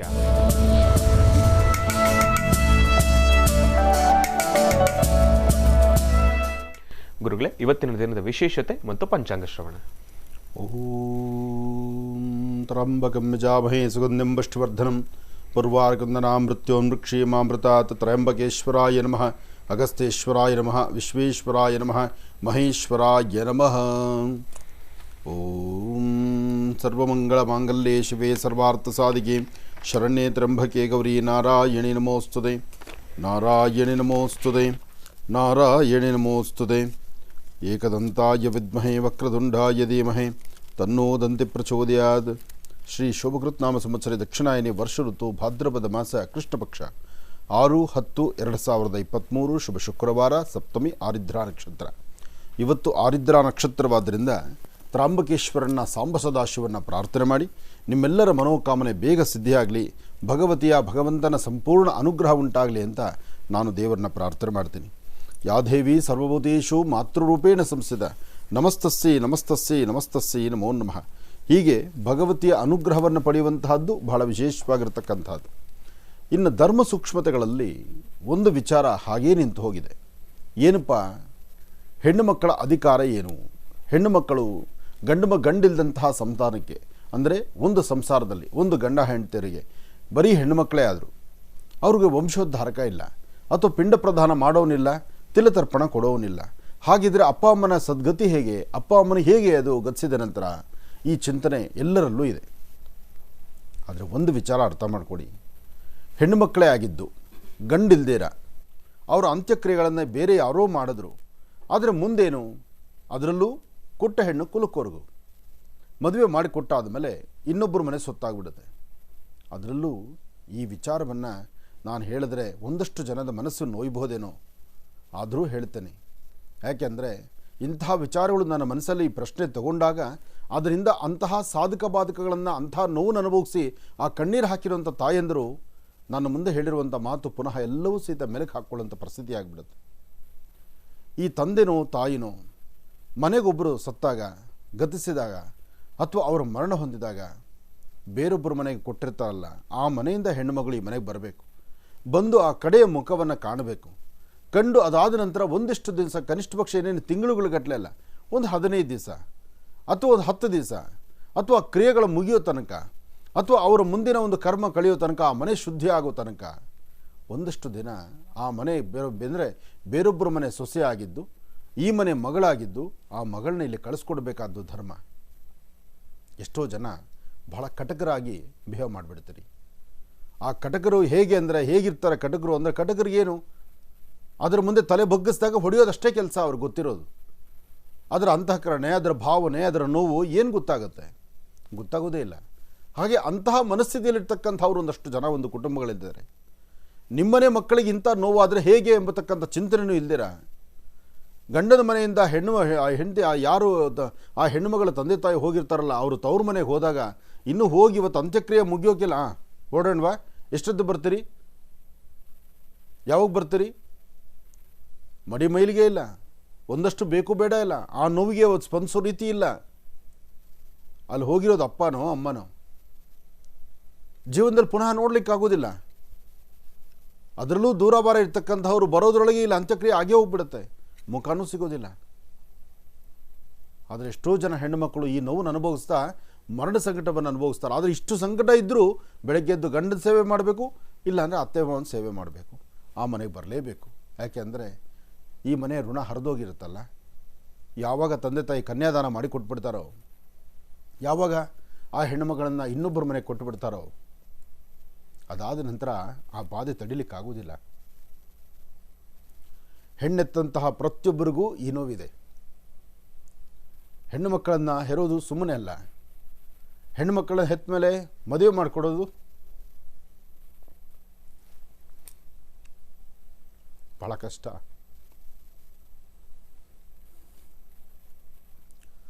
ಹೆಣ್ಣು ಮಕ್ಕಳು ಚೆನ್ನಾಗಿದ್ದರೆ ತಂದೆ ತಾಯಿಗೆ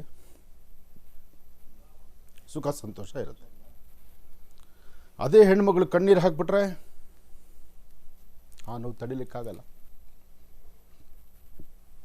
ಮದುವೆ ಮಾಡಿ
ತುಂಬ ಜನ ಈ ನೋವು ಇಟ್ಕೊಂಡಿದ್ದಾರೆ. ಎಷ್ಟೋ ಜನ ಮನೆಗಳಲ್ಲಿ ಹೇಳ್ಕೊಳ್ಳಲ್ಲ, ಆದರೆ ಇದನ್ನು ಅತ್ತನೂ ಅರ್ಥ ಮಾಡ್ಕೊಳ್ಳಲ್ಲ, ಗಂಡನೂ ಅರ್ಥ ಮಾಡ್ಕೊಳ್ಳಲ್ಲ. ಏನೋ ಮಾರ್ಕೆಟಿಂದ ತಂದಿದ್ದೀವೇನೋ, ನಾವು ಅದಕ್ಕೆ ಬಂಡವಾಳ ಹಾಕಿದ್ದೀವೇನೋ ಅನ್ನೋ ಚಿಂತನೆ ಇದೆಯೇ ವಿನಃ ಮಾನವೀಯತೆಯ ಗುಣನ ಮೆರಿತಕ್ಕಂತಹ ಗುಣ, ಅಂತಹ ಮನಸ್ಥಿತಿ ತುಂಬ ಕಡಿಮೆ ಆಗೋಗ್ತಾ ಇದೆ ಇತ್ತೀಚೆಗೆ. ನಮ್ಮನೆ ಮಕ್ಕಳಿಗಾದರೆ ಎಲ್ಲ ಸೌಲಭ್ಯ ಬೇಕು, ಆದರೆ ಹೊರಗಡೆಯಿಂದ ಬರೋ ಹೆಣ್ಮಕ್ಕಳಿಗೆ ಈ ನೋವು ಯಾರ ಹತ್ರ ಹೇಳ್ಕೊಳ್ತಾರೆ? ಆದರೆ ಅಂಥ ಹೆಣ್ಮಕ್ಳು ನೋವು ಪಡಬಾರ್ದು. ನೀವು ಇಲ್ಲಿ ಬಂದು ಶ್ರಾದ್ದ ಕರ್ಮಾದಿಗಳನ್ನು ಪಕ್ಷವನ್ನು ಮಾಡಲಿಕ್ಕೆ ಆಗದಿದ್ದರೂ ನೀವಿರುವ ಪ್ರಾಂತ್ಯದಲ್ಲೇ ಒಂದಷ್ಟು ಗೋಮಾತೆಗೆ, ಒಂದಷ್ಟು ಪಶು ಪಕ್ಷಿ ಪ್ರಾಣಿಗಳಿಗೆ ನಿಮ್ಮನ್ನು ನೋವನ್ನು ಸ್ಪಂದಿಸೋದಕ್ಕೆ ಎಷ್ಟೋ ವೃಕ್ಷಗಳಿದೆ. ಆದರೆ ಗೋವಿಗೆ ಆ ಗೋಪಕ್ಕದಲ್ಲಿ ಕೂತ್ಕೊಂಡು ನೀನೇ ನನ್ನ ಜನ್ಮದಾತೆ, ಅಮ್ಮನ ಹಾಲು ಹೇಗೆ ಕುಡಿದ್ನೋ ನಿನ್ನ ಹಾಲು ಕುಡಿತಾ ಇದ್ದೇನೆ, ನೀನೇ ನನ್ನ ತಾಯಿ ಅಂಥೇಳಿ ಒಂದಷ್ಟು ಗೋಗ್ರಾಸವನ್ನು ಕೊಟ್ಟು ಆ ಗೋಗ್ರಾಸ ತಿನ್ನುವಾಗ ಅದರ ಬೆನ್ನು ಸವರಿ ಅದರ ಪಾದ ಮುಟ್ಟಿ ಅದರ ಬಾಲವನ್ನು ಮುಟ್ಟಿದ್ರೆ ನಿಮ್ಮ ಜನ್ಮದಾತರಿಗೆ, ನಿಮ್ಮ ತಂದೆ ತಾಯಿಗೆ ಅನ್ನ ಆಹಾರವನ್ನು ಕೊಟ್ಟಷ್ಟು ಪುಣ್ಯ ಹೆಣ್ಮಕ್ಳಿಗೆ ಸಿಗುತ್ತೆ. ಅದನ್ನು ಹೊರತುಪಡಿಸಿ ಎಳ್ಳು ನೀರು ಬಿಡುವ ತಂದು ಅದೃಷ್ಟ ನಿಮ್ಮದಲ್ಲ. ಎಳ್ಳು ನೀರು ತಿಲತರ್ಪಣವನ್ನು ಕೊಟ್ಟು ಅವರ ಆತ್ಮಕ್ಕೆ ತೃಪ್ತಿ ಪಡಿಸೋಕ್ಕಾಗೋದಿಲ್ಲ. ಜನ್ಮ ಕೊಟ್ಟಾದ ಮೇಲೆ ಅಷ್ಟೇ ಅವರ ಭಾಗ್ಯ. ಒಂದು ಗೋವಿಗೆ ಕೊಡಬೇಕು, ಇಲ್ಲ ಪಶು ಪಕ್ಷಿ ಪ್ರಾಣಿಗಳಿಗೆ ಕೊಡಬೇಕು, ಅಥವಾ ಅವರ ಹೆಸರು ಹೇಳಿ ಯಾರಾದರೂ ಒಂದಿಬ್ಬರು ಊಟ ಹಾಕಿ ಅವ್ರು ಊಟ ಮಾಡುವ ಕಣ್ತುಂಬ ಅವ್ರು ನೋಡಿ ನಮ್ಮ ಅಪ್ಪ ಅಮ್ಮನಿಗೆ ಊಟ ಬಡಿಸಿದ್ದೀವಿ ಅಂತ ನೀವು ತೃಪ್ತರಾಗಬೇಕು. ಇದನ್ನು ಮಾಡಿ, ಒಳ್ಳೆಯದಾಗಲಿ. ನಿಜಕ್ಕೂ 4 ದಿವಸಗಳಿಂದ ಕೇಳಿರ್ತಕ್ಕಂಥ ಈ ಒಂದು ಪ್ರಶ್ನೆ ಹಾಗೆ ಉಳಿದು ಹೋಗಿತ್ತು. ಆದರೆ ಇವತ್ತು ಸಿಕ್ಕಂಥ ಈ ಒಂದು ಉತ್ತರದಲ್ಲಿ ಇಷ್ಟು ಭಾವನಾತ್ಮಕವಾಗಿ ತುಂಬಿರ್ತಕ್ಕಂಥ ವಿಚಾರ ಇದೆ ಅಂತೇಳಿ ಇವತ್ತು ತಿಳ್ಕೊಂಡು ನಿಜಕ್ಕೂ ಎಲ್ಲೋ ಒಂದು ಕಡೆ ನಾನು ಕೂಡ ಭಾವುಕನಾದ. ಗುರುಗಳು ತಿಳಿಸ್ಬೇಕಾದ್ರೆ ಅವರ ಮನಸ್ಸಿನಲ್ಲಿರ್ತಕ್ಕಂಥ ನೋವು ಇವತ್ತು ಗುರುಗಳು ತಿಳಿಸಿರ್ತಕ್ಕಂಥದ್ದು ಪ್ರತಿಯೊಂದೂ ಕೂಡ ನೈಜವಾಗಿ ನಡೆದಿರತಕ್ಕಂಥ ಘಟನೆಗಳೇ. ಸಾಕಷ್ಟು ಜನ ನೋವನ್ನು ಗುರುಗಳ ಮುಂದೆ ತೋಡ್ಕೊಂಡಿರ್ತಕ್ಕಂಥ ನೋವುಗಳೇ ಈ ಒಂದು ವಿಚಾರಗಳು. ದಯವಿಟ್ಟು ತಾವೆಲ್ಲರೂ ಕೂಡ ಇದನ್ನು ಅರ್ಥಕೊಳ್ಳಿ. ಗೋಮಾತೆಯನ್ನು ಪ್ರಾರ್ಥನೆಯನ್ನು ಮಾಡಿ, ಹೆಣ್ಣು ಮಕ್ಕಳು ತಾವು ಗೋಗ್ರಾಸವನ್ನು ಕೊಟ್ಟು ಗೋಮಾತೆಯಲ್ಲಿ ತಾವು ಪ್ರಾರ್ಥನೆಯನ್ನು ಮಾಡಿ ಮುಂದುವರಿತಕ್ಕಂಥದ್ದು ಬಹಳ ಉತ್ತಮ. ಇನ್ನು ಹಿಂದಿನ ಭಾಗದಲ್ಲಿ ಗುರುಗಳು ತಿಳಿಸ್ಕೊಟ್ಟಿರ್ತಕ್ಕಂಥ ಮಾಹಿತಿ ನಿಜಕ್ಕೂ ಸಾಕಷ್ಟು ಮಹತ್ವವನ್ನು ಉಳ್ಳಂತಕ್ಕಂಥದ್ದೇ, ಮತ್ತು ಪ್ರತಿಯೊಬ್ಬರ ವಾಸ್ತುಗ್ರಹದಲ್ಲೂ ಕೂಡ ಈ ಒಂದು ನೋವಿನಿಂದ ನರಳುತ್ತಾ ಇರತಕ್ಕಂಥದ್ದೇ.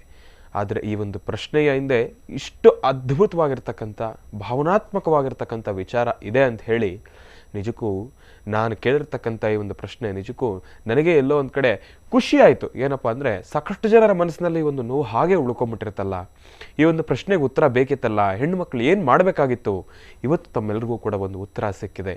ಆ ಒಂದು ಉತ್ತರದಂತೆ, ಗುರುಗಳ ಮಾರ್ಗದರ್ಶನದಂತೆ, ಗುರುಗಳು ತಿಳಿಸ್ಕೊಟ್ಟಿರ್ತಕ್ಕಂಥ ಒಂದು ಪರಿಹಾರ ಮಾರ್ಗದಂತೆ ಹೆಣ್ಣು ಮಕ್ಕಳು ತಾವೆಲ್ಲರೂ ಕೂಡ ಮುಂದುವರಿಬೇಕು ಎಂಬತಕ್ಕಂಥ ಮಾತನ್ನು ಹೇಳ್ತಾ, ಭಗವಂತನ ಸಂಪೂರ್ಣ ಕೃಪಾಶೀರ್ವಾದ ನಿಮಗಿರಲಿ, ಪಿತೃದೇವತೆಗಳ ಸಂಪೂರ್ಣ ಅನುಗ್ರಹ ನಿಮಗಿರಲಿ ಅಂತ ನಾನು ಕೂಡ ಪ್ರಾರ್ಥನೆಯನ್ನು ಮಾಡ್ತೇನೆ. ಒಳ್ಳೆಯದಾಗಲಿ, ಶುಭವಾಗಲಿ. ಇನ್ನು ಈಗ ಇವತ್ತಿನ ದಿನದ ರಾಶಿಫಲಗಳನ್ನು ತಿಳ್ಕೊಳ್ಬೇಕು. ಗುರುಗಳೇ, ರಾಶಿಫಲಗಳನ್ನು ತಿಳ್ಕೊಳ್ಳೋಣ. ಖಂಡಿತ.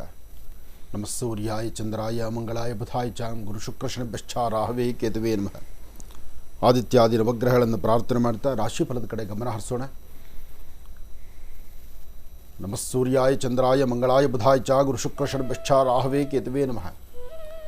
ನವಗ್ರಹಗಳನ್ನು ಕರೆದರೂ ರಾಶಿಗಳಲ್ಲಿ ಇವತ್ತಿನ ಲಾಭ ನಷ್ಟಗಳನ್ನು ಸೂಚನೆ ಮಾಡಬೇಕಾಗಿರ್ತಕ್ಕಂಥ ಗ್ರಹಗಳು ಇದಕ್ಕಿನ್ನ ದೊಡ್ಡದು ಅಂದರೆ ಆ ನೋವಿನ ಮನಸ್ಸುಗಳು. ನೋಡಿ, ಆ ನೋವಿನ ಮನಸ್ಸುಗಳು, ಒಬ್ಬೊಬ್ಬ ತಾಯಂದರು, ಒಬ್ಬೊಬ್ಬ ಹೆಣ್ಣುಮಗಳು ತನ್ನ ಕಷ್ಟವನ್ನು ಹೇಳ್ಕೊಂಡಿರೋಂಥದ್ದು ಇವತ್ತು ಪುನಃ ನಾನು ಮೆಲುಕು ಹಾಕೋದ್ನಲ್ಲ. ಒಬ್ಬೊಬ್ಬರು ನೋವು ಹೇಳ್ಕೊಂಡಾಗ ಸಹಿತ ಕೇಳಿರ್ತೀವಿ. ಆ ನೋವನ್ನು ಹೇಗೆ ಹೇಳಿದ್ದಾರೆ ಎಂಬತಕ್ಕಂಥದ್ದು ಒಂದೊಂದು ಬಂದು ತಲೆಯಲ್ಲಿ ಕೂತ್ಕೊಂಡ್ಬಿಟ್ರೆ ಎಲ್ಲೋ ಒಂದು ಕಡೆ ಎಲ್ಲ ನಮಗೂ ಅಂಥದ್ದೇ ಮನಸ್ಸಲ್ವ. ಯಾಕೆಂದರೆ ಈ ಸೃಷ್ಟಿಯಲ್ಲಿ ಎಲ್ಲರೂ ಇದ್ದಂಗೆ ನಾವು ಇದ್ದೇವೆ. ಆದರೆ ನೋವು ಹೇಳಿದಾಗ ಒಂದು ಪರಿಹಾರವನ್ನು ಹುಡುಕ್ತಾ ಇರ್ತೀವಿ ಅಷ್ಟೇ ನಾವು. ಆ ಪರಿಹಾರವನ್ನು ಹುಡುಕುವ ಕಾಲ ಇಂತಹ ನೋವುಗಳಿಂದ, ಇಂಥ ಗಾಢವಾಗಿರ್ತಕ್ಕಂತಹ ಬಹಳ ಬಲವಾದಂತಹ ನೋವು ಹೇಳ್ಕೊಳ್ಳೋಂಥ ತಾಯಂದ್ರೆ ಹೆಣ್ಣುಮಕ್ಕಳು ಆ ನೋವು ಹೇಳ್ಕೊಂಡು ಕಣ್ಣೀರು ಹಾಕ್ತಾರಲ್ಲ, ಯಾರ ಹತ್ರ ಹೇಳ್ಕೊಬೇಕಿಂಥ ಕಷ್ಟಗಳನ್ನು, ಇಂತಹ ನೋವಿನ ಸಂಕಟಗಳನ್ನು ಯಾರ ಹತ್ರ ಹೇಳ್ಕೊಳ್ಳಿಕ್ಕಾಗಲ್ಲ. ಎಲ್ಲಿ ಹೇಳಿದ್ರು ಸುಂಕದವ್ರ ಮುಂದೆ ಕಷ್ಟ ಸುಖ ಹೇಳ್ಕೊಂಡಾಗೆ. ಇನ್ನೊಂದು ಮಾತು ಹೇಳ್ತಾರೆ, ಎಲ್ಲಿ ಮಾವ ಅಂದರೂ ಗಾಣಿಗರ ಮನೇಲಿ ಮಾವ ಅನ್ನಬಾರ್ದು ಅಂತ. ಯಾಕೆಂದರೆ ಅಲ್ಲಿ ಎಣ್ಣೆ ಇರುತ್ತಲ್ಲ, ಮಾವ ಅಂತ ತಲೆಗೆ ಹಚ್ಕೊಂಡ್ರೆ ಎಣ್ಣೆ ಲಾಸ್ ಆಗುತ್ತೆ ಅನ್ನೋ ಬಾಧೆ. ಬರೀ ಗಾದೆ ಮಾತುಗಳಿವೆಲ್ಲ. ಆದರೆ ಒಳಗಡೆ ಇರತಕ್ಕಂಥ ಆಂತರಿಕವಾದಂತಹ ನೋವು ಬಹಳ ಹೃದಯಕ್ಕೆ ಹತ್ತಿರವಾಗಿರ್ತಕ್ಕಂಥವ್ರ ಥರ ಹಂಚ್ಕೊಳ್ಳುವಂಥದ್ದಾಗತ್ತೆ.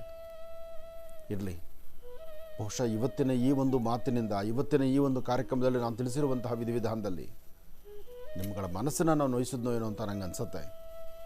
ಆದರೆ ಸತ್ಯ ಘಟನೆ ಇದು. ಸತ್ಯ ಘಟನೆ ನಡೀತಿರ್ತಕ್ಕಂಥದ್ದು ವಾಸ್ತವಾಂಶ ಇಲ್ಲಿದೆ. ಮಹರ್ಷಿವಾಣಿ ಕಾರ್ಯಕ್ರಮದಲ್ಲಿ ಯಾವುದೇ ಒಂದು ವಿಚಾರವಾದರೂ ಸತ್ಯಾಸತ್ಯತೆಗಳನ್ನು ಅರಿತು ಪ್ರತಿನಿತ್ಯದ ದೈನಂದಿನ ಜೀವನದಲ್ಲಿ ಏನು ನಡೀತಿದೆ ಆ ನಡೀತಿರ್ತಕ್ಕಂಥದ್ರ ಬಗ್ಗೆ ನಾನು ಮಾತಿದ್ದೇ ವಿನಃ ಯಾವುದು ಆ ಕಾಲಕ್ಕೆ ಅಥವಾ ಆ ಕ್ಷಣಕ್ಕೆ ಅಥವಾ ನಾವು ಅದಕ್ಕೆ ಒಂದು ಜೀವ ತುಂಬಿ ಹೇಳುವಂಥ ಕ್ರಮ ಸತ್ಯವಾಗಲೂ ಈ ಆಸ್ಥಾನಕ್ಕೆ ಅದು ಬೇಕಿಲ್ಲದಂಥ ಮಾತು. ಯಾಕೆ ಅಂದರೆ ಈ ಆಸ್ಥಾನ ಅಂಥ ಪರಮ ಪವಿತ್ರವಾಗಿರ್ತಕ್ಕಂಥದ್ದು. ಮಹರ್ಷಿವಾಣಿ ಕಾರ್ಯಕ್ರಮ ಈ ನಿಮ್ಮ ಅಣ್ಣನೋ ತಮ್ಮನೋ ಗುರುವೋ ನೀವೇನಂತ ತಿಳಿದಿದ್ದೀರೋ ನಿಮ್ಮ ಹೃದಯದಲ್ಲಿ ಒಂದು ಸ್ಥಾನಮಾನ ಕೊಟ್ಟಿದ್ದರಿಂದ ಈ ಆಸ್ಥಾನದಲ್ಲಿ ಕೂತು ಎಲ್ಲರ ಸಮಸ್ಯೆಗಳನ್ನು, ಎಲ್ಲರಲ್ಲಿರ್ತಕ್ಕಂಥ ನೋವನ್ನು ಅರ್ಥ ಅದಕ್ಕೆ ಬೇಕಾದಂಥ ಒಂದು ಪರಿಹಾರವನ್ನು ತಿಳಿಸುವಂತಹ ಒಂದು ಕ್ರಮಕ್ಕೆ ಮಹರ್ಷಿವಾಣಿ ಕಾರ್ಯಕ್ರಮ ಜಿ ಕನ್ನಡ ಇದು ನನಗೆ ಕೊಟ್ಟಂಥ ಒಂದು ಸೌಭಾಗ್ಯದ ಸ್ಥಳ. ಹಾಗಾಗಿ ಈ ಸಾನ್ನಿಧ್ಯದಲ್ಲಿ ಕೂತಾಗ ನಾನಾಗಿರೋದಿಲ್ಲ, ನನ್ನ ಮಾತಾಗಿರೋದಿಲ್ಲ. ನೋಡಿ, ಆದಿತ್ಯಾದಿ ನವಗ್ರಹಗಳನ್ನು ಒಂದಲ್ಲ ಎರಡು ಸತಿ ನಾನು ತೆಗೆದುಕೊಂಡ್ರು ರಾಶಿಫಲವನ್ನು ಮುಂದುವರಿಸೋದಕ್ಕೆ ನನ್ನಿಂದ ಆಗಲಿಲ್ಲ. ಕಾರಣ ಒಳಗಡೆ ನೋವು ಅನ್ನೋದು ಹಂಗೆ ಕೂತ್ಕೊಂಡ್ಬಿಡುತ್ತೆ.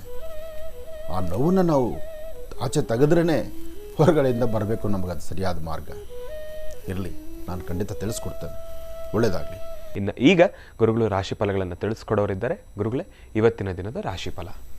ನಮಃ ಸೂರ್ಯಾಯ ಚಂದ್ರಾಯ ಮಂಗಳಾಯ ಬುಧಾಯ ಚ ಗುರು ಶುಕ್ರ ಶನಿಶ್ಚಾರಾಹವೇ ಕೇತುವೇ ನಮಃ.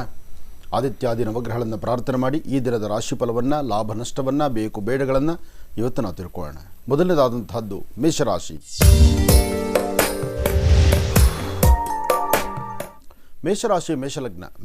ಮೇಷಲಗ್ನದಲ್ಲಿರ್ತಕ್ಕಂಥವರು ದೂರಭಾರ ಪ್ರಯಾಣದ ಬಗ್ಗೆ ಚಿಂತನೆ ಮಾಡ್ತೀರಿ. ವ್ಯಾಪಾರ ವ್ಯವಹಾರಗಳನ್ನು ಅಭಿವೃದ್ಧಿಪಡಿಸ್ಕೊಳ್ಳೋದ್ರ ಬಗ್ಗೆ ಆಲೋಚನೆ ಮಾಡ್ತೀರಿ.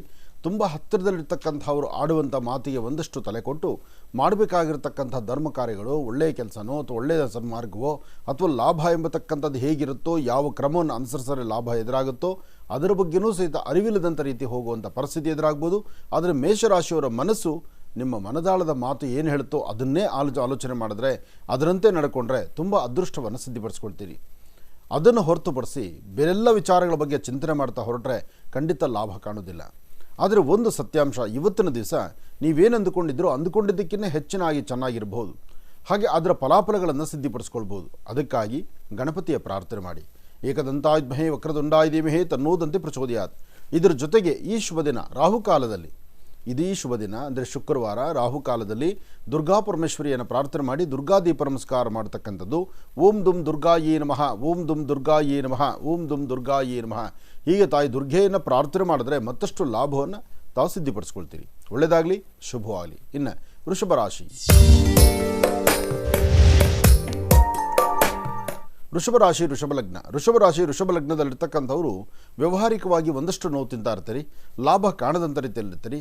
ಕೊಟ್ಟ ಮಾತಿನಂತೆ ನಡ್ಕೊಳ್ಳೋಕ್ಕಾಗದಂಥ ರೀತಿಯಲ್ಲಿರ್ತೀರಿ. ಸಣ್ಣ ಸಣ್ಣ ವಿಚಾರವನ್ನು ಸಹಿತ ಬಹಳ ಆಳವಾಗಿ ತಲೆ ಕೆಡಿಸ್ಕೊಳ್ತೀರಿ. ಆದರೆ ಇವತ್ತಿನ ದಿವಸ ನಿಮ್ಮ ಕಷ್ಟಕ್ಕೆ ಸ್ಪಂದಿಸುವಂಥವ್ರು ಅಥವಾ ನಿಮ್ಮ ನೋವನ್ನು ಅರ್ಥ ಮಾಡ್ಕೊಳ್ತಕ್ಕಂಥವ್ರು ಅಥವಾ ತಾವು ಏನು ಅಂದುಕೊಂಡಿದ್ದಕ್ಕಿಂತ ಹೆಚ್ಚಿನಾಗಿ ಲಾಭವನ್ನು ಗಳಿಸುವಂಥ ಪರಿಸ್ಥಿತಿ ಎದುರಾಗುವಂಥದ್ದು ಇವತ್ತಿನ ಲಾಭದಲ್ಲಿರ್ಬೋದು. ಆದರೆ ಸರಿಯಾದ ಚಿಂತನೆಯನ್ನು ಮಾಡಿದಿರ ಬೇರೆ ಬೇರೆ ಥರ ಆಲೋಚನೆಗಳು ಮಾಡಿ ಇನ್ನಷ್ಟು ನೋವು ತಗೊಳ್ಳುವಂಥ ಪರಿಸ್ಥಿತಿ ಎದುರಾಗ್ಬಿಡುತ್ತೆ. ಜೋಪಾನ ಇರಲಿ. ಇವತ್ತಿನ ದಿವಸ ನೀವು ಮಾಡುವಂಥ ಕೆಲಸದಲ್ಲಿ ಏನಾದರೂ ಒಂದಿಷ್ಟು ಅಭಿವೃದ್ಧಿಯನ್ನು ಕಾಣಬೇಕಾದ್ರೆ, ಒಳ್ಳೆ ಫಲಾಫಲಗಳನ್ನು ಸಿದ್ಧಿಪಡಿಸ್ಕೊಳ್ಬೇಕಾದ್ರೆ ಮನೆಯ ಮುಂಭಾಗದಲ್ಲಿರ್ತಕ್ಕಂಥ ತುಳಸಿ ಗಿಡವನ್ನು ಮುಟ್ಟಿ ನಮಸ್ಕಾರ ಮಾಡಿ, ತುಳಸಿಯ ಸಾನ್ನಿಧ್ಯದಲ್ಲಿ ಒಂದು ದೀಪ ಹಚ್ಚಿ ನಮಸ್ಕಾರ ಮಾಡೋದ್ರಿಂದ ತುಂಬ ಅನುಕೂಲವನ್ನು ಖಂಡಿತ ಸಿದ್ಧಿಪಡಿಸ್ಕೊಳ್ತೀರಿ. ಒಳ್ಳೆಯದಾಗಲಿ. ಇನ್ನು ಮಿಥುನ ರಾಶಿ. ಮಿಥುನ ಲಗ್ನದಲ್ಲಿರ್ತಕ್ಕಂಥವ್ರಿಗೆ ಗುರು ಮತ್ತು ಚಂದ್ರ ಇರ್ತಕ್ಕಂಥ ಆಸ್ಥಾನ, ಬುಧ ಮತ್ತು ಶುಕ್ರ ಇರ್ತಕ್ಕಂಥ ಆಸ್ಥಾನ ಚೆನ್ನಾಗಿದೆ. ಶುಕ್ರನ ಅನುಗ್ರಹದಿಂದಲೇ ಸಾಕಷ್ಟು ಫಲಗಳನ್ನು ಸಿದ್ಧಿಪಡಿಸ್ಕೊಳ್ತೀರಿ. ಅಸಾಧ್ಯವಾದ್ದನ್ನು ಸಾಧನೆ ಮಾಡ್ಕೊಳ್ತೀರಿ. ತೃಪ್ತಿಕರವಾದಂಥ ಫಲವನ್ನು ಸಿದ್ಧಿಪಡಿಸ್ಕೊಳ್ತೀರಿ. ಏನು ಕೆಲಸ ಮಾಡಬೇಕಾಗಿದೆ, ಯಾವುದು ಮಾಡಿದರೆ ಸರಿ ಇರುತ್ತೆ, ಸರಿ ಇರೋ ತಪ್ಪುಗಳನ್ನು ಸರಿಯಾದ ರೀತಿ ಆಲೋಚನೆ ಮಾಡಿ ಲಾಭವನ್ನು ಗಳಿಸುವಂತಹ ಅದೃಷ್ಟ ನಿಮ್ಮದಾಗುತ್ತೆ. ಆದರೆ ಸರಿಯಾದ ಮಾರ್ಗವನ್ನು ಅನುಸರಿಸಬೇಕು. ಹಾಗೆ ಕೊಟ್ಟ ಮಾತಿನಂತೆ ನಡ್ಕೊಳ್ಬೇಕು. ಇವತ್ತಿನ ದಿವಸ ಮಧ್ಯಾಹ್ನ 12ರಿಂದ 4:20 ತನಕ ಅಂತೂ ಸಣ್ಣ ಸಣ್ಣ ಸಮಸ್ಯೆಗಳು ಹೆಗಲೇರ್ತಾನೆ ಇರುತ್ತೆ. ಮನಸ್ಸಿಗೆ ಅಸಮಾಧಾನ ಅಂತಕ್ಕಂಥದ್ದಿರುತ್ತೆ. ಯಾವುದೂ ತೃಪ್ತಿಕರವಾದಂಥ ಬದುಕು ಕಾಣದಂಥ ರೀತಿಯಲ್ಲಿರುತ್ತೆ. ಇದಕ್ಕಾಗಿ ನೀವು ಮನೆ ದೇವರನ್ನ ಪ್ರಾರ್ಥನೆ ಮಾಡಿ ಮನೆಯಲ್ಲಿರ್ತಕ್ಕಂಥ ಹಿರಿಯರ ಸಮ್ಮುಖದಲ್ಲಿ ಕೂತು ಏನು ಮಾಡಬೇಕು ಬಿಡಬೇಕು ಎಂಬತಕ್ಕಂಥ ಚಿಂತನೆ ಮಾಡಿದ್ರೆ ಮತ್ತಷ್ಟು ಅದ್ಭುತವಾದಂಥ ಫಲವನ್ನು ತಾವು ಸಿದ್ಧಿಪಡಿಸ್ಕೊಳ್ತೀರಿ. ಒಳ್ಳೆಯದಾಗಲಿ, ಶುಭವಾಗಲಿ. ಇನ್ನು ಕರ್ಕಾಟಕ ರಾಶಿ. ಕರ್ಕಾಟಕ ರಾಶಿ, ಕರ್ಕಾಟಕ ಲಗ್ನ. ಕರ್ಕಾಟಕ ರಾಶಿ, ಕರ್ಕಾಟಕ ಲಗ್ನದಲ್ಲಿರ್ತಕ್ಕಂಥವರು ಆರೋಗ್ಯ, ವ್ಯವಹಾರ, ಕೆಲಸ ಕಾರ್ಯಗಳು ಇಲ್ಲಿ ಸ್ವಲ್ಪ ಮಟ್ಟಿಗೆ ಅಸಮಾಧಾನ ಇರುತ್ತೆ. ಆದರೂ ಸಹಿತ ಶುಭ ಶುಕ್ರವಾರ, ಸಂಪತ್ ಶುಕ್ರವಾರ, ಅದರಲ್ಲೂ ಇವತ್ತು ವಿಶೇಷವಾಗಿರ್ತಕ್ಕಂಥ ದೇವಿಯನ್ನು ಆರಾಧನೆ ಮಾಡ್ತಕ್ಕಂಥ ವಾರ. ಇವತ್ತು ಹೆಣ್ಮಕ್ಳಾಗಲಿ ಗಂಡ್ಮಕ್ಳಾಗಲಿ ತಾವು ಮಾಡಬೇಕಾದ್ದು ಒಂದು 21 ಗರಿಕೆಯನ್ನು ತಂದು ಗಣಪತಿಯ ಪಾದದ ಮೇಲಿಟ್ಟು ಇವತ್ತಿನ ಕಾಯಕದಲ್ಲಿ ಯಾವುದೂ ಲೋಪ ಬಾರದಂತೆ ನಿನ್ನ ಅನುಗ್ರಹ ಬೇಕು ಅಂತ ಗಣಪತಿನ ನೀವು ಪ್ರಾರ್ಥನೆ ಮಾಡಿದ್ರೆ ಖಂಡಿತ ಹೆಚ್ಚಿನ ಫಲವನ್ನು ತಾವು ಸಿದ್ಧಿಪಡಿಸ್ಕೊಳ್ತೀರಿ. ಏನೇ ಮಾಡಿದ್ರೂ ಒಂದು ಒಳ್ಳೇದು ಮಾಡಬೇಕು, ಒಳ್ಳೆಯದ್ರ ಬಗ್ಗೆ ಚಿಂತನೆ ಮಾಡಬೇಕು, ಒಳ್ಳೆ ಫಲಾಫಲಗಳನ್ನು ಸಿದ್ಧಿಪಡಿಸ್ಕೊಳ್ಬೇಕು. ಆ ಸಿದ್ಧಿಪಡಿಸ್ಕೊಳ್ಳುವಂತಹ ಯೋಗ ಫಲ ಇವತ್ತಾದ್ದರಿಂದ ನೀವು ಭಯಪಡಬೇಕಾದ್ದಿಲ್ಲ. ನೀವು ಮನೆ ದೇವರನ್ನ ಪ್ರಾರ್ಥನೆ ಮಾಡಿ ಹೆಚ್ಚಿನ ಫಲವನ್ನು ಖಂಡಿತ ಸಿದ್ಧಿಪಡಿಸ್ಕೊಳ್ತೀರಿ. ಜೊತೆಗೆ ಇವತ್ತು ನೀವು ಏನೇ ಕೆಲಸ ಮಾಡಬೇಕಾದ್ರೂ ಒಂದು ಸರಿಯಾದ ಮಾರ್ಗವನ್ನೇ ಅನುಸರಿಸಬೇಕು. ಹಾಗೆ ತೃಪ್ತಿಕರವಾದಂಥ ಬದುಕನ್ನು ಕಾಣಬೇಕು. ಅದರ ಫಲಾಫಲಗಳಂತೂ ಖಂಡಿತ ನಿಮಗಿದೆ. ಹಾಗೆ ಇವತ್ತಿನ ದಿವಸ ಇನ್ನೊಂದು ಹೆಜ್ಜೆ ಮುಂದಿಟ್ಟು ತಾವು ಮಾಡಬೇಕಾಗಿರ್ತಕ್ಕಂಥ ಕೆಲಸ ಏನಪ್ಪ ಅಂದರೆ, ಒಂದು ಚಿಟಿಗೆಯಷ್ಟು ಉದ್ದಿನಬೇಳೆ, ಒಂದು ಚಿಟಿಗೆಯಷ್ಟು ಹೆಸರು ಕಾಳು, ಹೆಸರು ಮತ್ತು ಉದ್ದು ಎರಡನ್ನೂ ಸೇರಿ ಏಕಕಾಲದಲ್ಲಿ ದೃಷ್ಟಿ ತೆಗೆದು ಆಚೆಗೆ ಹಾಕಿದ್ರೆ ಮತ್ತಷ್ಟು ಆರ್ಥಿಕ ಪರಿಸ್ಥಿತಿ, ವ್ಯವಹಾರ, ಕೆಲಸ ಕಾರ್ಯಗಳಲ್ಲಿ ಒಂದಷ್ಟು ಮುನ್ನಡೆ ನಡೀತೀರಿ. ಒಳ್ಳೆಯದಾಗಲಿ. ಇನ್ನು ಸಿಂಹರಾಶಿ. ಸಿಂಹರಾಶಿ, ಸಿಂಹಲಗ್ನ. ಸಿಂಹರಾಶಿ, ಸಿಂಹಲಗ್ನದಲ್ಲಿರ್ತಕ್ಕಂಥವ್ರಿಗೆ ಇವತ್ತಿನ ದಿವಸ ಒಂದಷ್ಟು ಮಾನಸಿಕವಾದಂಥ ಒತ್ತಡ ಶುರುವಾಗುತ್ತೆ. ಅಂದರೆ ಜವಾಬ್ದಾರಿ ಸಾಕಷ್ಟಿದೆ, ಕೆಲಸ ಪೂರ್ತಿ ಆಗ್ತಿಲ್ಲ, ಕೊಟ್ಟ ಮಾತಿನಂತೆ ನಡ್ಕೊಳ್ಳೋಕ್ಕಾಗ್ತಿಲ್ಲ, ವ್ಯವಹಾರಗಳು ಅಲ್ಲಿಂದಲೇ ನಿಲ್ತಾ ಇದೆ. ಹಣಕಾಸಿನಲ್ಲಿ ಒಂಥರ ಹಣದ ಮುಗ್ಗಟ್ಟಿದೆ ಮತ್ತು ಯಾವುದೇ ಕೆಲಸ ಮಾಡಲು ಪರಿಪೂರ್ತಿ ಆಗ್ತಾ ಇಲ್ಲ. ಎಲ್ಲರೂ ಸಹಿತ ಇಗೋ ನಾನಿದ್ದೇನೆ ಅಂತ ಹೇಳೋರೇ ಬಿಟ್ಟರೆ ಯಾರೂ ಬಂದು ಸಹಾಯ ಮಾಡ್ತಕ್ಕಂಥವ್ರು ಮುಂದಾಗೋದಿಲ್ಲ.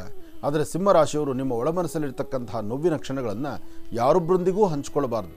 ಆದಷ್ಟು ನೋವನ್ನು ಹಂಚ್ಕೊಳ್ಳದಿರ ಸಂತೋಷವಾಗಿದ್ದರೆ 4 ಜನದಲ್ಲಿ ಕೂತು ನಗಬೋದು. ಆದರೆ ಕಣ್ಣೀರು ಹಾಕುವಂಥ ಪರಿಸ್ಥಿತಿ ಎದುರಾದಾಗ ಯಾರೊಬ್ಬರು ಮುಂದೆ ಕಣ್ಣೀರು ಹಾಕಬಾರ್ದು, ಅಲ್ಲಿ ಕೇವಲ ಆಗ್ತೀರಿ. ಆದರೂ ಸಿಂಹರಾಶಿ, ಸಿಂಹಲಗ್ನದಲ್ಲಿರ್ತಕ್ಕಂಥವರು ಒಂದು ಬೆಲ್ಲದ ಹಚ್ಚಿನ ಮೇಲೆ ಒಂದು ತುಪ್ಪದ ಬತ್ತಿಯನ್ನಿಟ್ಟು ಹನುಮನ ಸಾನ್ನಿಧ್ಯದಲ್ಲಿ ದೇವರ ಮುಂದೆ ದೀಪದ ಹಚ್ಚಿ ಒಂದು ಆರತಿ ಮಾಡೋದ್ರಿಂದ ತುಂಬ ಅನುಕೂಲವನ್ನು ಖಂಡಿತ ಸಿದ್ಧಿಪಡಿಸ್ಕೊಳ್ತೀರಿ. ಒಳ್ಳೆಯದಾಗಲಿ, ಶುಭವಾಗಲಿ. ಇನ್ನು ಕನ್ಯಾರಾಶಿ. ಕನ್ಯಾರಾಶಿ, ಕನ್ಯಾಲಗ್ನ. ಕನ್ಯಾರಾಶಿ, ಕನ್ಯಾಲಗ್ನದಲ್ಲಿರ್ತಕ್ಕಂಥವ್ರಿಗೆ ಚಂದ್ರ ಮತ್ತು ಗುರು ಇರ್ತಕ್ಕಂಥ ಆಸ್ಥಾನ, ಬುಧ ಮತ್ತು ಶುಕ್ರ ಇರ್ತಕ್ಕಂಥ ಆಸ್ಥಾನ ಚೆನ್ನಾಗಿದೆ. ಶುಕ್ರನ ಅನುಗ್ರಹದಿಂದ ಇಷ್ಟಾರ್ಥವನ್ನು ಸಿದ್ಧಿಪಡಿಸ್ಕೊಳ್ತೀರಿ, ಅಸಮಾಧಾನವನ್ನು ದೂರ ಮಾಡ್ಕೊಳ್ತೀರಿ. ಸಣ್ಣ ಸಣ್ಣ ವಿಚಾರಕ್ಕೂ ಸಹಿತ ಮನಸ್ಸಿಗೆ ತುಂಬ ನೋವು ಮಾಡ್ಕೊಳ್ತೀರಿ. ಯಾರೊಬ್ಬರೊಂದಿಗೂ ಹಂಚ್ಕೊಳ್ಳೋಕ್ಕಾಗಲ್ಲ, ಯಾರೊಬ್ಬರ ಹತ್ರ ಕಷ್ಟವನ್ನು ಹೇಳ್ಕೊಳ್ಳೋಕ್ಕಾಗಲ್ಲ. ಆದರೆ ಒಂದಂತೂ ಸತ್ಯ, ಇದೇ ಸಮಯದಲ್ಲಿ ಮನಸ್ಸಿಗೊಂದು ಧೈರ್ಯವನ್ನು ತಂದುಕೊಂಡು ನಿಮ್ಮ ಮನೆಯ ಮುಂಭಾಗದಲ್ಲಿರ್ತಕ್ಕಂಥ ತುಳಸಿ ಗಿಡಕ್ಕೆ 3 ಪ್ರದಕ್ಷಿಣೆ ಮಾಡಿ ತುಳಸಿ ತೀರ್ಥವನ್ನು ತೆಗೆದುಕೊಂಡು ತದನಂತರ ನಿಮ್ಮ ಕೆಲಸ ಕಡೆ ಗಮನ ಕೊಟ್ಟರೆ ಇನ್ನಷ್ಟು ನಿಮ್ಮ ಫಲಗಳನ್ನು ಶುದ್ಧಿಯಾಗಿ ಸಿದ್ಧಿಪಡಿಸ್ಕೊಳ್ತೀರಿ. ಒಳ್ಳೆಯದಾಗಲಿ, ಶುಭವಾಗಿ. ತುಲಾರಾಶಿಯಿಂದ ರಾಶಿ ಫಲಗಳನ್ನು ಮುಂದುವರಿಸೋಣ. ಖಂಡಿತ. ಇನ್ನು ತುಲಾರಾಶಿ. ತುಲಾರಾಶಿ, ತುಲಾಲಗ್ನ. ತುಲಾರಾಶಿ, ತುಲಾಲಗ್ನದಲ್ಲಿರ್ತಕ್ಕಂಥವ್ರಿಗೆ ಬುಧ ಮತ್ತು ಚಂದ್ರ ಇರ್ತಕ್ಕಂಥ ಆಸ್ಥಾನ, ಗುರು ಮತ್ತು ಶುಕ್ರ ಇರ್ತಕ್ಕಂಥ ಆಸ್ಥಾನ ಚೆನ್ನಾಗಿದೆ. ಶುಕ್ರನ ಅನುಗ್ರಹದಿಂದ ಇಷ್ಟಾರ್ಥವನ್ನು ಸಿದ್ಧಿಪಡಿಸ್ಕೊಳ್ತೀರಿ. ಮಾಡುವಂಥ ಯಾವುದೇ ಕೆಲಸ ಕಾರ್ಯ ಆದರೂ ತುಲಾರಾಶಿಯವರು ಶ್ರದ್ಧೆಯಿಂದ ಮಾಡಿದ್ರೆ ಅದರ ಫಲಗಳು ಸಾಕಷ್ಟು. ಆದರೆ ಒಂದಷ್ಟು ನೋವಿನ ಸಂಗತಿ, ಮಧ್ಯಾಹ್ನ 2 ಗಂಟೆಯಿಂದ 6:20 2ರಿಂದ 6 ಗಂಟೆ 20 ನಿಮಿಷದವರೆಗೂ ಅಷ್ಟು ಲಾಭ ಇರತಕ್ಕಂಥದ್ದಲ್ಲ. ಈ ಸನ್ನಿವೇಶದಲ್ಲಿ ನೀವು ಹಾಕುವಂಥ ಪ್ರತಿ ಹೆಜ್ಜೆ, ಮಾಡುವಂಥ ಯಾವುದೇ ಕೆಲಸ ಆದರೂ ಸ್ವಲ್ಪ ಜೋಪಾನ, ಎಚ್ಚರಿಕೆಯಿಂದ ನಡೆಸಿ ಖಂಡಿತ ಒಳ್ಳೆ ಲಾಭವನ್ನು ಸಿದ್ಧಿಪಡಿಸ್ಕೊಳ್ತೀರಿ. ಹಾಗೆ ಮಾಡುವಂತಹ ಯಾವುದೇ ವೃತ್ತಿ ಧರ್ಮದ ಅಭಿವೃದ್ಧಿ ಬಗ್ಗೆ ಆದರೂ, ಏನೇ ಕೆಲಸಗಳಾದರೂ, ಯಾವುದೇ ಲಾಭ ನಷ್ಟಗಳ ಬಗ್ಗೆ ಸರಿಯಾಗಿ ತಿಳ್ಕೊಳ್ಳೋದಾದರೂ ಒಳ್ಳೆ ಮನಸ್ಸಿನಿಂದ ತಿಳ್ಕೊಂಡ್ರೆ ಮಾತ್ರ ಅದರ ಫಲಗಳು ಸಾಕಷ್ಟು ಆಗುತ್ತೆ. ಒಳ್ಳೆಯದಾಗಲಿ, ಶುಭವಾಗಲಿ. ಇನ್ನು ವೃಶ್ಚಿಕ ರಾಶಿ. ವೃಶ್ಚಿಕ ರಾಶಿ, ವೃಶ್ಚಿಕ ಲಗ್ನ. ವೃಶ್ಚಿಕ ರಾಶಿ, ವೃಶ್ಚಿಕ ಲಗ್ನದಲ್ಲಿರ್ತಕ್ಕಂಥವ್ರಿಗೆ ಚಂದ್ರ ಮತ್ತು ಗುರು ಇರ್ತಕ್ಕಂಥ ಆಸ್ಥಾನ ಚೆನ್ನಾಗಿದ್ದು ಬುಧನ ಅನುಗ್ರಹ ಇರೋದ್ರಿಂದ ಆರ್ಥಿಕ ಪರಿಸ್ಥಿತಿಯೂ ಪರವಾಗಿಲ್ಲ, ವ್ಯವಹಾರ ಪರವಾಗಿಲ್ಲ. ಇವತ್ತಿನ ದಿವಸ ಏನು ಅಂದುಕೊಂಡ್ರೂ ಸಹಿತ ಅದರ ಲಾಭವನ್ನೇ ಗಳಿಸ್ತೀರಿ. ವೃಶ್ಚಿಕ ರಾಶಿಯಲ್ಲಿರ್ತಕ್ಕಂಥವ್ರು ತುಂಬ ಜವಾಬ್ದಾರಿಯನ್ನು ಹೊರಬೇಕಾಗತ್ತೆ. ಜವಾಬ್ದಾರಿ ಹೊತ್ತು ಜವಾಬ್ದಾರಿ ಸ್ಥಾನದಲ್ಲಿ ನಿಂತು ತಮ್ಮ ಕೆಲಸ ಕಾರ್ಯಗಳ ಕಡೆ ಗಮನ ಕೊಡಬೇಕಾಗತ್ತೆ. ಇವತ್ತಿನ ದಿವಸ ನೀವು ಮಾಡುವ ಕೆಲಸದಲ್ಲಿ ಏನಾದರೂ ಒಂದು ಅದ್ಭುತವಾದಂಥ ಕಾಯಕವನ್ನು ಸಿದ್ಧಿಪಡಿಸ್ಕೊಳ್ಬೇಕಾದ್ರೆ ಮಹಾಕಾಳಿ, ಮಹಾಲಕ್ಷ್ಮಿ, ಮಹಾಸರಸ್ವತ್ಯಾತ್ಮಕ ಶಕ್ತಿ ದೇವತೆಯನ್ನು ಪ್ರಾರ್ಥನೆ ಮಾಡ್ತಕ್ಕಂಥದ್ದು ಬಹಳ ಉತ್ತಮ. ಇದರ ಜೊತೆಗೆ ನೀವು ಮಾಡಬೇಕಾಗಿರ್ತಕ್ಕಂಥದ್ದು ಇವತ್ತಿನ ದಿವಸ ವಿಷ್ಣು ಆಲಯದಲ್ಲಿ ತುಳಸಿಯಿಂದ ಅರ್ಚನಾ ಸಂಕಲ್ಪ ಮಾಡಿಸ್ತಕ್ಕಂಥದ್ದು, ಅಥವಾ ಯಾರಾದರೂ 9 ವರ್ಷದ ಒಳಗಿರ್ತಕ್ಕಂಥ ಸಣ್ಣ ಪುಟ್ಟ ಮಕ್ಕಳಿಗೆ ಒಂಚೂರು ತಿಂಡಿ ತಿನಿಸನ್ನು ಕೊಡ್ತಕ್ಕಂಥದ್ದು ಮಾಡೋದು ಇನ್ನಷ್ಟು ಅದ್ಭುತವಾದಂಥ ಕಾಯಕವನ್ನು ತಾವು ಸಿದ್ಧಿಪಡಿಸ್ಕೊಂಡಂಗಾಗುತ್ತೆ. ಇವತ್ತು ನೀವು ಮಾಡುವಂಥ ಕೆಲಸದಲ್ಲಿ ಏನಾದ್ರು ಫಲಾಫಲಗಳ ಸಿದ್ಧಿ ಆಗಬೇಕು, ಲಾಭ ಸಿದ್ಧಿ ಆಗಬೇಕು, ಲಾಭಿಸ್ಕೋಬೇಕು, ಮತ್ತು ಮಾಡೋದ್ರಲ್ಲಿ ಏನಾದ್ರು ಲಾಭವನ್ನು ಸಿದ್ಧಿಪಡಿಸ್ಕೊಂಡು ಅದರಿಂದ 4 ಜನಕ್ಕೆ ಅನುಕೂಲವಾಗಿ ಬದುಕಬೇಕು ಅನ್ನೋ ಮನಸ್ಸು ವೃಶ್ಚಿಕ ರಾಶಿಯವರಿಗಿದೆ. ಹಾಗಾಗಿ ವೃಶ್ಚಿಕ ರಾಶಿ ವೃಶ್ಚಿಕ ಲಗ್ನದಲ್ಲಿರ್ತಕ್ಕಂಥವ್ರು ಇವತ್ತಿನ ದಿವಸ ಅಪ್ಪಟವಾಗಿರ್ತಕ್ಕಂಥ ಶ್ರೀಗಂಧ ಚಕ್ಕೆಯಿಂದ ಗಂಧವನ್ನು ತೆಗೆದು ಆ ಗಂಧವನ್ನು ತಾವೂ ಹಣೆಗೆ ಹಚ್ಕೊಳ್ಳಿ, ಮತ್ತೊಂದು 4 ಜನಕ್ಕೆ ಗಂಧವನ್ನು ಕೊಡಿ. ಇದರಿಂದ ಒಳಿತನ್ನು ಖಂಡಿತ ಕಾಣ್ತೀರಿ. ಒಳ್ಳೆಯದಾಗಲಿ. ಇನ್ನು ಧನುರಾಶಿ. ಧನುರಾಶಿ ಧನುಲಗ್ನದಲ್ಲಿರ್ತಕ್ಕಂಥವ್ರಿಗೆ ಬುಧ ಮತ್ತು ಚಂದ್ರ ಇರತಕ್ಕಂಥ ಆಸ್ಥಾನ, ಗುರು ಮತ್ತು ಶುಕ್ರ ಇರತಕ್ಕಂಥ ಆಸ್ಥಾನ ಚೆನ್ನಾಗಿದೆ. ಶುಕ್ರನ ಆಸ್ಥಾನದಿಂದಲೇ ಹೆಚ್ಚಿನ ಫಲಗಳನ್ನು ಸಿದ್ಧಿಪಡಿಸ್ಕೊಂಡಾಗತ್ತೆ. ಇವತ್ತು ಹಣಕಾಸಿನ ಬಗ್ಗೆ ಚಿಂತನೆ ಇಲ್ಲ, ವ್ಯಾಪಾರ ವ್ಯವಹಾರ ಪರವಾಗಿಲ್ಲ, ಏನಂದುಕೊಂಡಿದ್ರು ಅದೆಲ್ಲವೂ ಸಹಿತ ಲಾಭವಾಗಿದೆ. ಆದರೆ ಪ್ರಾರಂಭಿಕ ಹಂತದಲ್ಲಿ ಒಂದಷ್ಟು ಮನಸ್ಸಿಗೆ ಅಸಮಾಧಾನ ಆಗ್ಬೋದು, ತೊಂದರೆ ತಾಪತ್ರೆ ಎದುರಾಗ್ಬೋದು. ಹಾಗಂತ ಭಯಪಡಬೇಕಾದಿಲ್ಲ. ಧೈರ್ಯವಾಗಿದ್ದರೆ ಎಲ್ಲ ಕೆಲಸವೂ ಸಿದ್ಧಿಯಾಗುತ್ತೆ. ಕೆಲವೊಮ್ಮೆ ಏನು ಅಂದರೆ ಧೈರ್ಯಂ ಸರ್ವತ್ರ ಸಾಧನಂ, ಧೈರ್ಯವಾಗಿ ನಿಂತೇ ಹೆದರಿಸಬೇಕು. ಯಾಕೆಂದರೆ ಸಮಸ್ಯೆ ಎಂಬತಕ್ಕಂಥದ್ದು ಕಣ್ಣು ಕಾಣುತ್ತೆ. ಈ ಮಾರ್ಗದಲ್ಲಿ ನಡೆದರೆ, ಈ ರೂಟಲ್ಲಿ ಹೋದರೆ, ಇಂಥ ಕೆಲಸ ಮಾಡಿದ್ರೆ ನಂಗೆ ತೊಂದರೆ ಆಗ್ಬೋದು ಅಂತಕ್ಕಂಥದ್ದು ಚಿಂತನೆ ಇರುತ್ತೆ. ಆದರೆ ಅಂಜಬೇಕಾದಿಲ್ಲ, ಭಯಪಡಬೇಕಾದಿಲ್ಲ. ಆಯಾ ಕಾಲಕ್ಕೆ ಭಗವಂತ ಹೇಗೋ ಒಂದು ನಡೆಸ್ತಾನೆ, ನಡೆಯುತ್ತೆ. ಧೈರ್ಯವಾಗಿರಿ. ಒಳ್ಳೆಯದಾಗಲಿ. ಇನ್ನು ಮಕರ ರಾಶಿ.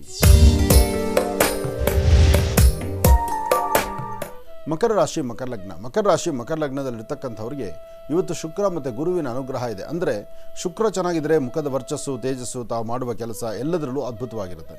ಇನ್ನು ಚಂದ್ರ ಇರ್ತಕ್ಕಂಥ ಆಸ್ಥಾನ ಅಷ್ಟೇ ಚೆನ್ನಾಗಿದೆ, ಗುರುವಿನ ಅನುಗ್ರಹವೂ ಹಾಗೆ ಇದೆ. ಆದರೆ ಮಾನಸಿಕವಾದಂತಹ ಒತ್ತಡ ಮಾತ್ರ ಮನದಲ್ಲಿರ್ತಕ್ಕಂಥ ಮನಸ್ಸು, ಅಂದರೆ ನಿಮ್ಮ ಮನದಾಳದ ಮಾತಿದೆಯಲ್ಲ, ಅದು ಯಾರಾದರೂ ಹಂಚ್ಕೊಳ್ಳೋಕ್ಕಾಗಲ್ಲ, ನೀವು ಆ ನೋವು ಅನುಭವಿಸೋಕ್ಕೂ ಆಗಲ್ಲ. ಆ ತರವಾದಂಥ ಒಂದಷ್ಟು ಕ್ಲಿಷ್ಟಕರವಾಗಿರ್ತಕ್ಕಂಥ ಸನ್ನಿವೇಶ ಸಮಯ ನಿಮಗೆ ಎದುರಾಗ್ಬೋದು. ಇಂತಹ ಪರಿಸ್ಥಿತಿನಲ್ಲಿ ಹನುಮ ಮಂತ್ರವನ್ನು ನಿರಂತರವಾಗಿ ಪಠನೆ ಮಾಡಿ. ಶ್ರೀರಾಮ ಜಯ ರಾಮ ಜಯ ಜಯ ರಾಮ ಈ ಮಂತ್ರವಾಗಲಿ ಅಥವಾ ಹನುಮನ ಮಂತ್ರವಾಗಲಿ, ಮನೋಜವಂ ಆರ್ತುಲ್ಯ ವೇಗಂ ಜಿತೇಂದ್ರಿಯಂ ಬುದ್ಧಿಮತಾಂ ವರಿಷ್ಠಂ ವಾತಾತ್ಮಜಂ ವಾನರದು ಮುಖ್ಯಂ ಶ್ರೀರಾಮದೂತಂ ಶಿರಸಾ ನಮಾಮಿ. ಹೀಗೆ ಹನುಮ ಮಂತ್ರವನ್ನು ನಿರಂತರವಾಗಿ ಪಠನೆ ಮಾಡೋದ್ರಿಂದ ತುಂಬ ಅನುಕೂಲವಾಗಿ ಹೆಚ್ಚಿನ ಫಲಗಳನ್ನು ಖಂಡಿತ ಸಿದ್ಧಿಪಡಿಸ್ಕೊಳ್ತೀರಿ. ಒಳ್ಳೆಯದಾಗಲಿ, ಶುಭವಾಗಲಿ. ಇನ್ನು ಕಡೆ ಕುಂಭರಾಶಿ.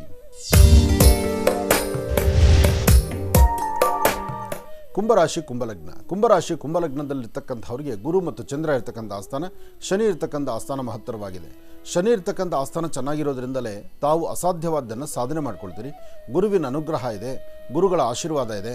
ಮಾಡುವಂತಹ ಧರ್ಮ ಕಾರ್ಯಕ್ಕೆ ಸದಾಕಾಲ ಗುರು ಜಯವನ್ನು ತೋರಿಸೋದ್ರಿಂದ ನೀವು ಯಾವುದೇ ಕೆಲಸ ಕಾರ್ಯ ಮಾಡಬೇಕಾದರೂ ನಿಷ್ಠೆಯಿಂದ ಮಾಡಿ, ಭಕ್ತಿಯಿಂದ ಮಾಡಿ, ಅಥವಾ ಮಾಡುವ ಕೆಲಸದಲ್ಲಿ ದಾನ ಧರ್ಮಾದಿಗಳಿರಲಿ, ಇನ್ನೊಬ್ಬರ ಹಸಿವಿನ ಬಗ್ಗೆ ಚಿಂತನೆ ಮಾಡ್ತಾ ಇನ್ನೊಬ್ಬರ ಹಸಿವಿನ ಆಲೋಚನೆ ಮಾಡಿ ಖಂಡಿತ ಎಲ್ಲದರಲ್ಲೂ ಜಯವನ್ನು ಸಾಧನೆ ಮಾಡ್ತೀರಿ. ಕುಂಭಲಗ್ನದಲ್ಲಿರ್ತಕ್ಕಂಥವರು ಸಾಧ್ಯವಾದಷ್ಟು ನೀವು ಮಾಡುವಂಥ ಕೆಲಸದಲ್ಲಿ ಮತ್ತಷ್ಟು ಅದ್ಭುತವಾದಂಥ ಕ್ಷಣಗಳನ್ನು ತಾವು ಸಿದ್ಧಿಪಡಿಸ್ಕೊಳ್ಬೇಕಾದ್ರೆ ಮನೆ ದೇವರ ಅನುಗ್ರಹ ಭಾಳ ಮುಖ್ಯವಾಗಿರ್ತಕ್ಕಂಥದ್ದು. ದೇವತಾ ಪ್ರಾರ್ಥನೆ, ಮನೆ ದೇವರ ಅನುಗ್ರಹದಿಂದಲೇ ಹೆಚ್ಚಿನ ಫಲವನ್ನು ಸಿದ್ಧಿಪಡಿಸ್ಕೊಳ್ತೀರಿ. ಒಳ್ಳೆಯದಾಗಲಿ, ಶುಭವಾಗಲಿ. ಇನ್ನು ಕಡೆ ರಾಶಿ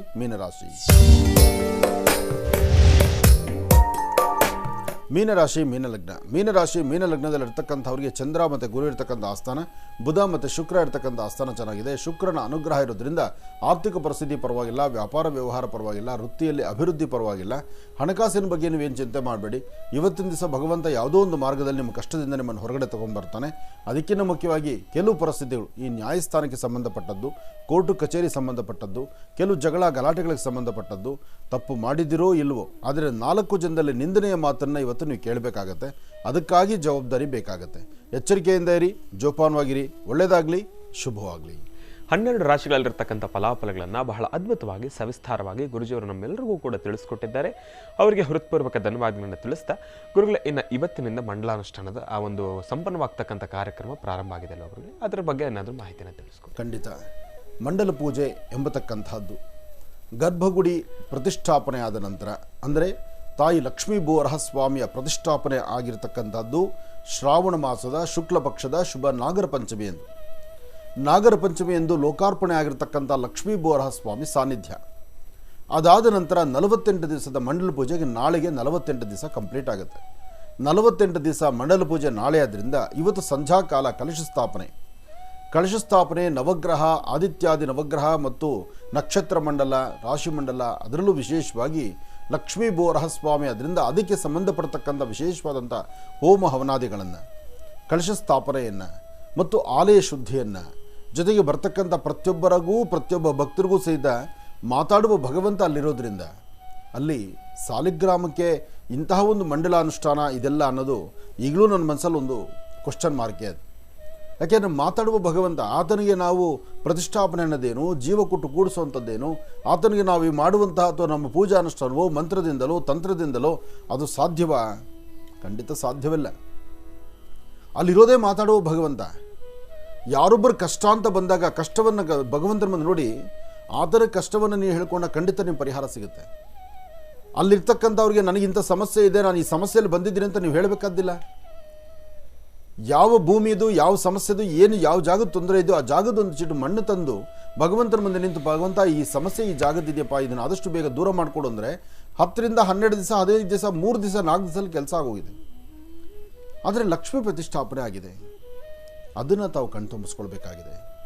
ಭವ್ಯವಾದಂಥ ಆಲಯ ನೋಡಲಿಕ್ಕೆ 2 ಕಣ್ಗಳ ಸಾಲದು, ಅಷ್ಟು ಆನಂದವಾಗಿದೆ. ಹಿಂದ್ಗಡೆ ಕಲ್ಲಿನ ಮಂಟಪ, ಕಲ್ಲಿನ ಗರ್ಭಗುಡಿ, ಮುಂದ್ಗಡೆ ಅದು ಇನ್ನಷ್ಟು ವಿಭಿನ್ನವಾಗಿರ್ತಕ್ಕಂತಹ ಮಂಟಪ.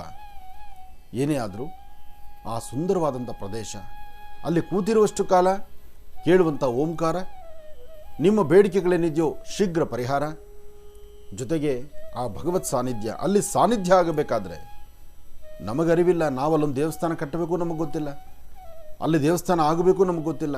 ಆದರೆ ಪೂರ್ವ ನಿಯೋಜಿತ ಭಗವಂತ ಎಲ್ಲ ಬರೆದಿಟ್ಟಿದ್ದಾನೆ. ಎಲ್ಲಿ ಏನು ನಡಿಬೇಕು, ಹೇಗಾಗಬೇಕು, ಯಾವ ಕಾಲಕ್ಕೆ ಏನು ನಡಿಬೇಕು, ಅದು ಅವ್ರು ಹೇಳ್ದಂಗೆ ಆಗುತ್ತೆ, ನಾವು ಹೇಳ್ದಂಗೆ ಆಗೋದಲ್ಲ. ಹಾಗಾಗಿ ಇಂತಹ ಅದ್ಭುತವಾದಂಥ ಕಾರ್ಯಕ್ರಮಕ್ಕೆ 48 ದಿವಸದ ಮಂಡಲ ಪೂಜಾ ಅನುಷ್ಠಾನಕ್ಕೆ ಇವತ್ತು ಸಂಜೆಯಿಂದ ಪ್ರಾರಂಭ ಆಗ್ತಿರತಕ್ಕಂಥ ಕಾರ್ಯಕ್ರಮಕ್ಕೆ ತಮ್ಮೆಲ್ಲರಿಗೂ ಸ್ವಾಗತ ಕೋರ್ತಾ ಇದ್ದೇನೆ. ಬನ್ನಿ, ಭಾಗವಹಿಸಿ, ತಮ್ಮ ಸ್ವಾಸ್ಥ್ಯದಿಂದ ಸ್ವಾಮಿಗೆ ಅಭಿಷೇಕ ಮಾಡಿ ಇರ್ತಕ್ಕಂಥ ಕರ್ಮಫಲಗಳನ್ನು ದೂರ ಮಾಡಿಕೊಳ್ಳಿ. ಎಲ್ಲರಿಗೂ ಒಳ್ಳೆಯದಾಗಲಿ. ಲೋಕ ಸಮಸ್ತ ಸುಖಿನೋ ಭವಂತು, ಸಮಸ್ತ ಸನ್ಮಂಗಳಾನಿ ಭವಂತು.